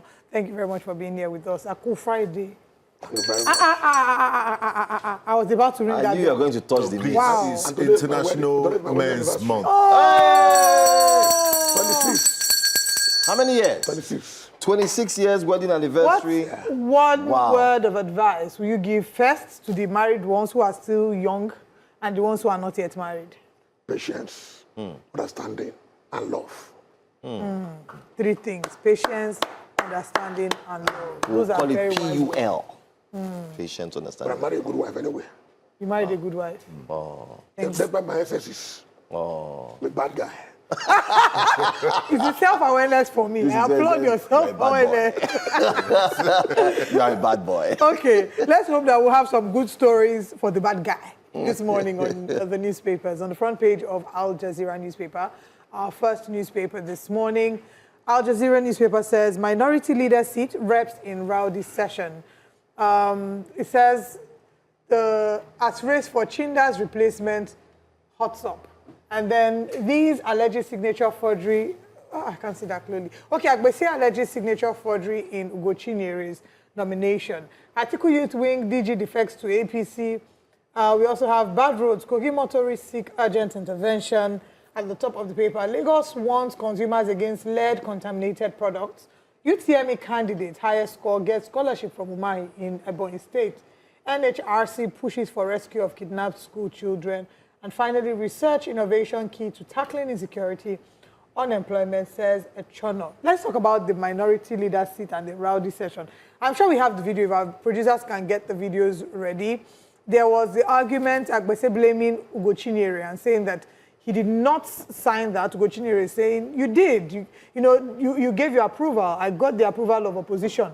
Agbese claims his signature was forged. Then video emerges, and that video allegedly or purportedly claims to show when this had happened. Let's take a listen, or let's listen to this, and then we'll come back to get your analysis. Began when the deputy spokesperson of the House, Philip Agbese, raised the point of privilege, denying reports that he endorsed the nomination of Ikenga Ugochinyere for the position of minority leader after it became vacant following the resignation of Kingsley Chinda from the position. He alleged that his signature was forged following attempts to induce him financially. The person who signed this document, Honorable Sheyi, I have not seen him since December 2025. So I'm at a loss, and I feel that my legislative privilege has been breached because this amounts to forgery for my signature to be used for purposes which not intended for. Responding to the allegations, Speaker Abbas Tajuddin requested to have a private session with opposition members to address the issue. We'll take the appropriate actions when the time comes. But for now, let us be a little bit patient. But other members refused to allow the matter lay to rest and demanded a probe. The issue that has been raised today is criminal. Not only criminal, Mr. Speaker, is a very, very serious and sensitive issue. An issue like this should be referred to the Committee on Ethics and Privileges. Please, we have members from the same caucus of minority who have 9, 15, 10, 12 years here. In relative terms, it's a non-starter.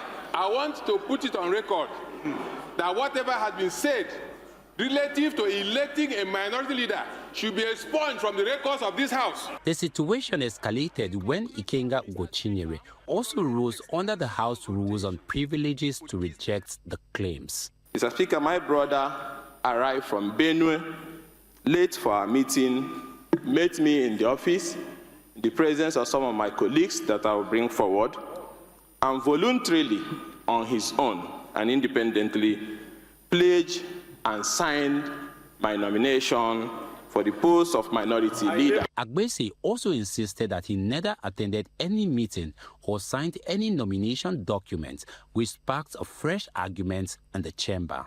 I never did that, Mr. Ikenga. Mr. Speaker, I never did that, Mr. Ikenga. I should be Mr. Speaker, I never did that. No. The disagreement leaves the process of selecting a new minority leader unresolved, with opposition lawmakers to meet with the Speaker.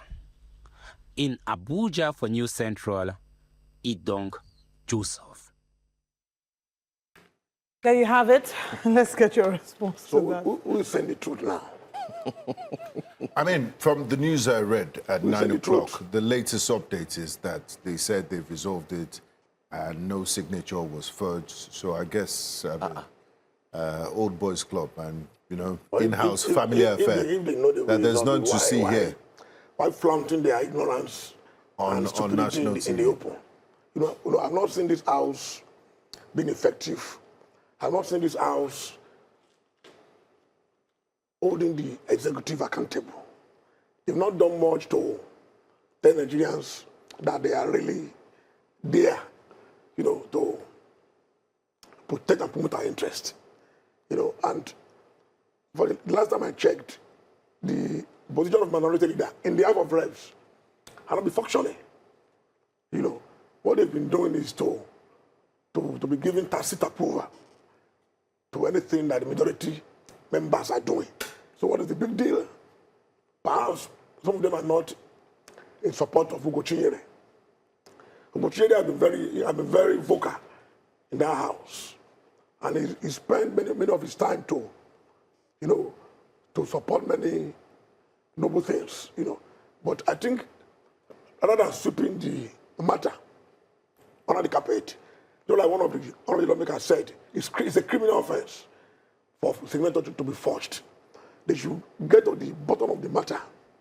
It should be referred to the Committee on Ethics and Ethics and what? Privileges. And privileges. So the issue will be tackled. They've now come out to say, look, there's nothing to see here. That's a lot. It really is a lot. So the allegations that have been made are very strong ones. You know, allegation of forgery is such a strong allegation. And unfortunately, though, if we look at what has been happening with our political class, it seems that forgery allegations are not treated with the urgency and the seriousness that they should be treated. For this current administration, for our lawmakers to expunge the provision of our electoral laws that provide for you interrogating the process by which a person came into power based on, you know, allegations of forgery of certificates. You know, they've expunged that from our laws. So that tells you that we don't really rate forgery, and this is just another noise. Rate forgery and certificates. Is that not risky? Of course it is. Absolutely. Because anybody who can...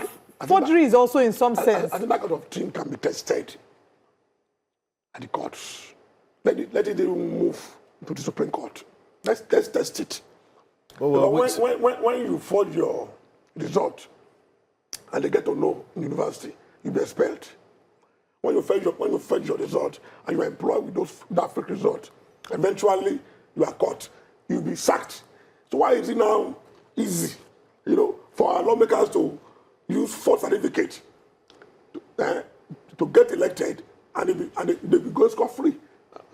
I don't think it's right. I think people that are making laws for us should be qualified, should have the requisite qualification. Absolutely. Not forge one. I think it should be revisited. You know, and people that are not satisfied, people like me, we can approach the court. You know, I'm telling you, because it's not acceptable. I got people making laws for us. We know they go to the place, they march through false certificate.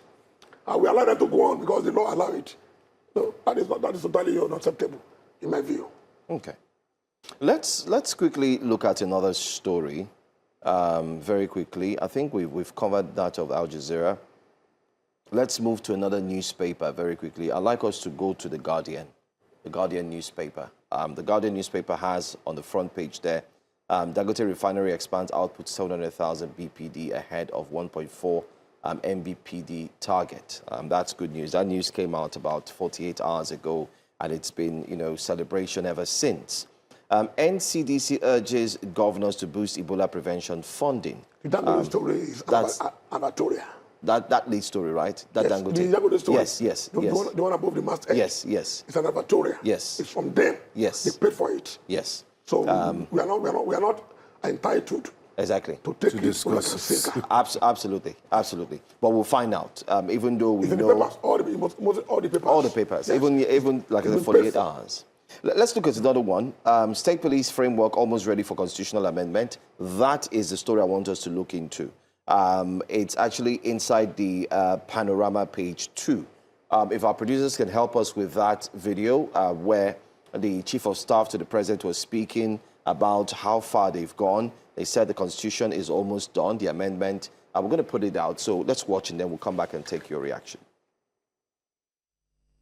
Establishing a state police is not something that you do with a wave of the hand or snap of a finger. There's a lot involved in terms of constitution and legalities. And thank God now a lot of traction. We've gained a lot of traction.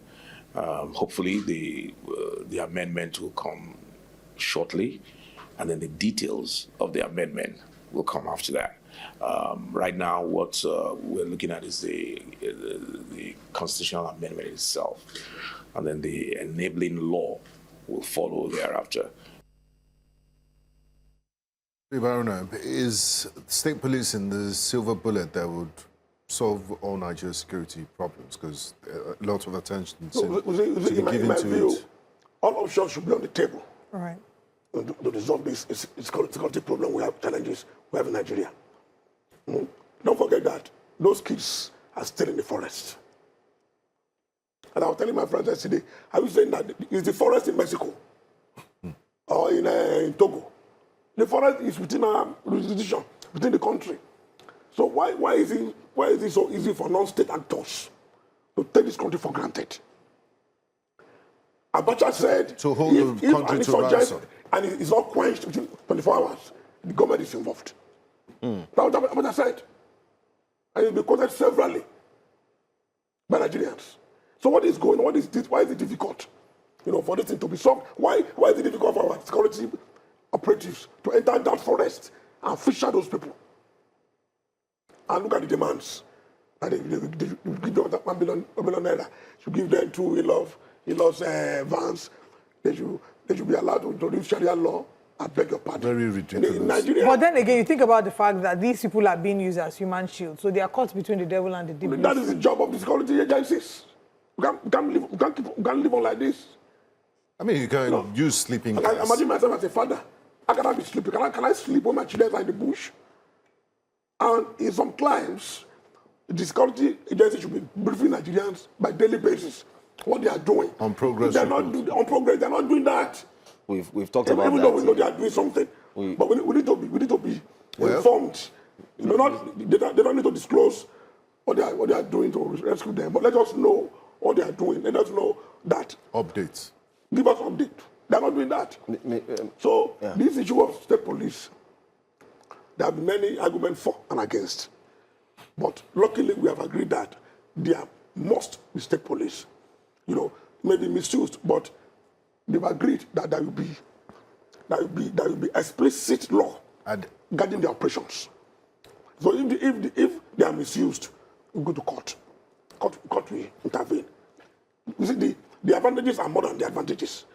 So I think it's high time that, thank God, at the today, the National Assembly, the police, and the presidency, they are now at the stage of harmonizing the final documents, so that by latest early next year, or early next or late this year, I really hope when the state police comes into existence. It's important. Because at the end of the day, most of the state governments are the one funding the police.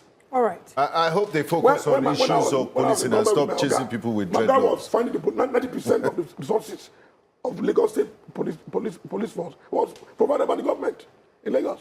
So what are you saying? RRS. You know, no, not only RRS, even the police force itself. Okay. So and that is what is going on in all states in Nigeria. So let's just make it official, so that we all know that they can't allow them to be misused, you know, by the governors, by these rapacious governors. So let's not curtail their SSC so that. Sorry to cut you short. We have to go pay some bills. Otherwise, end of the month, Oliver and I will have to move into your house. Yes, so we'll go on a quick break. When we return, we'll continue our discussion here on Breakfast Central.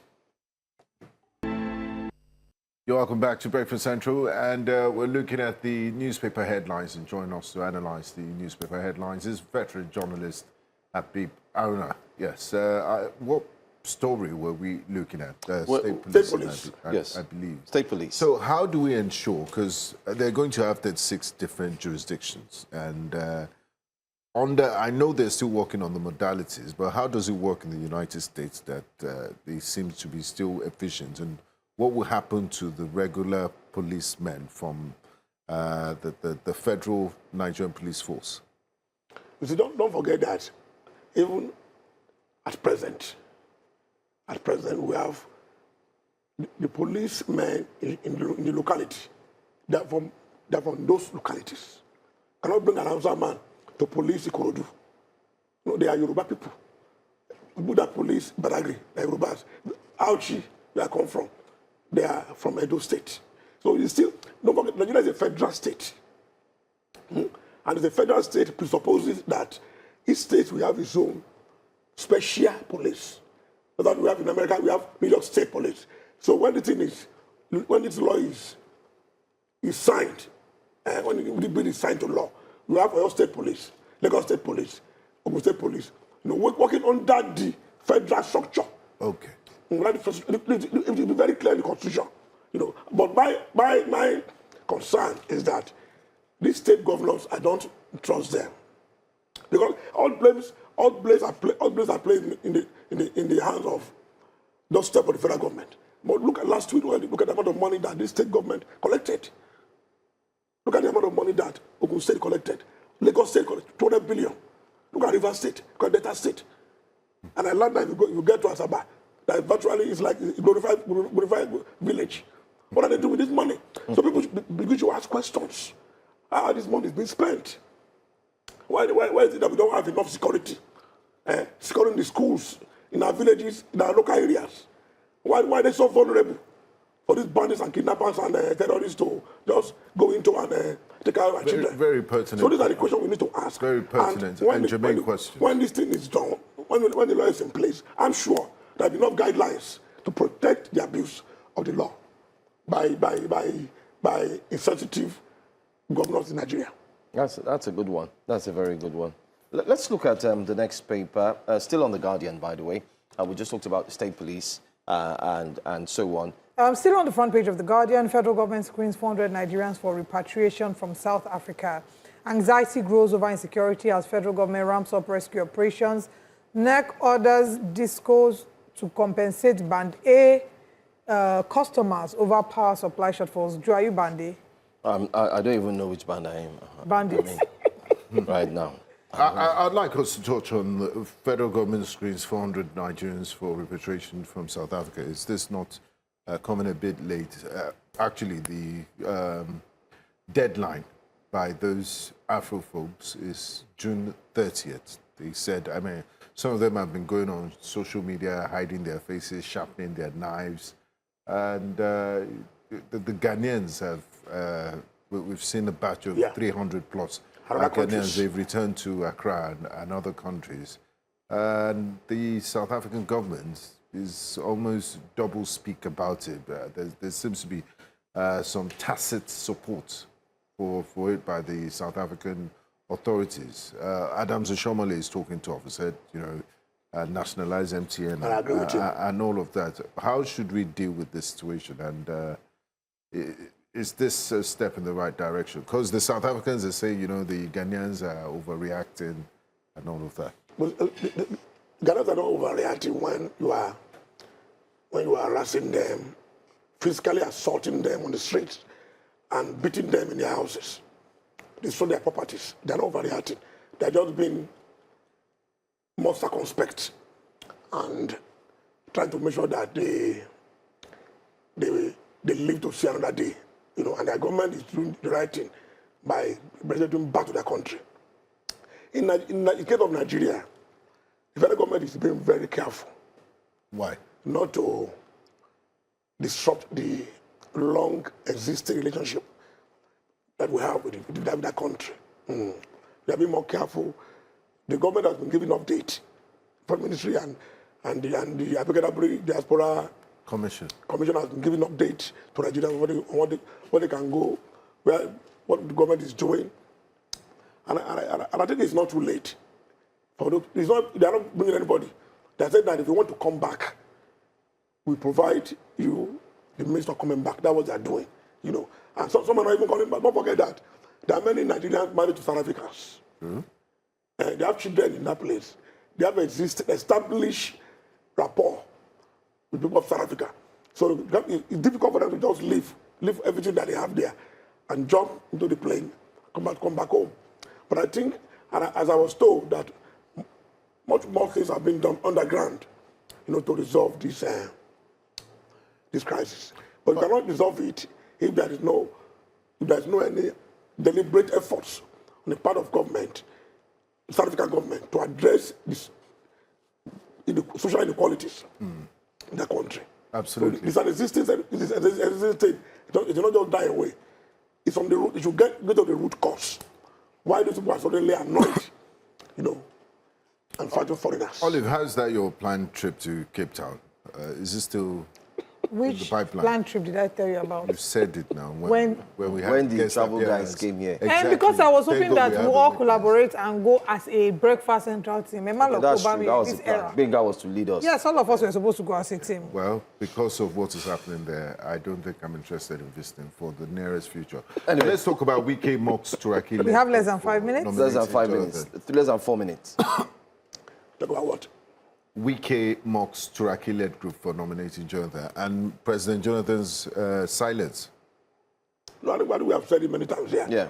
That the man is, I don't think the man is interested.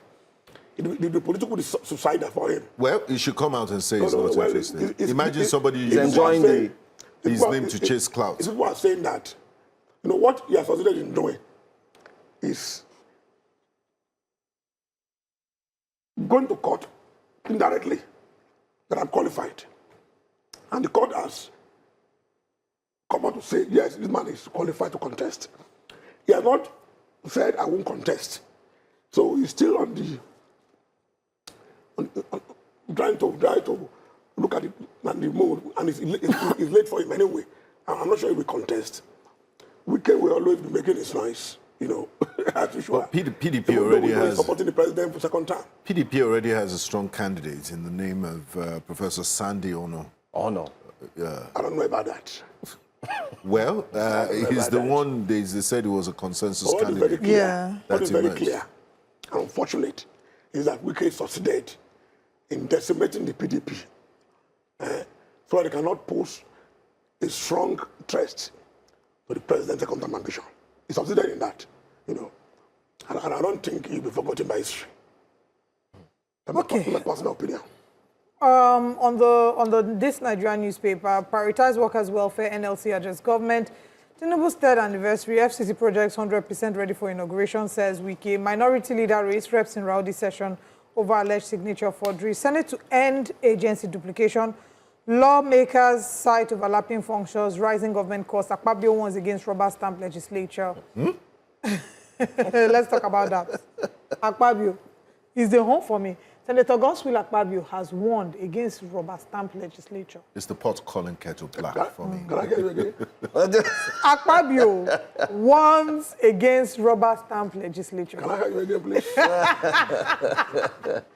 Well, but you guys know that I'm not a fan of Akpabio, because I believe that for democracy to thrive, it's not about Akpabio sitting comfortably as the Senate president.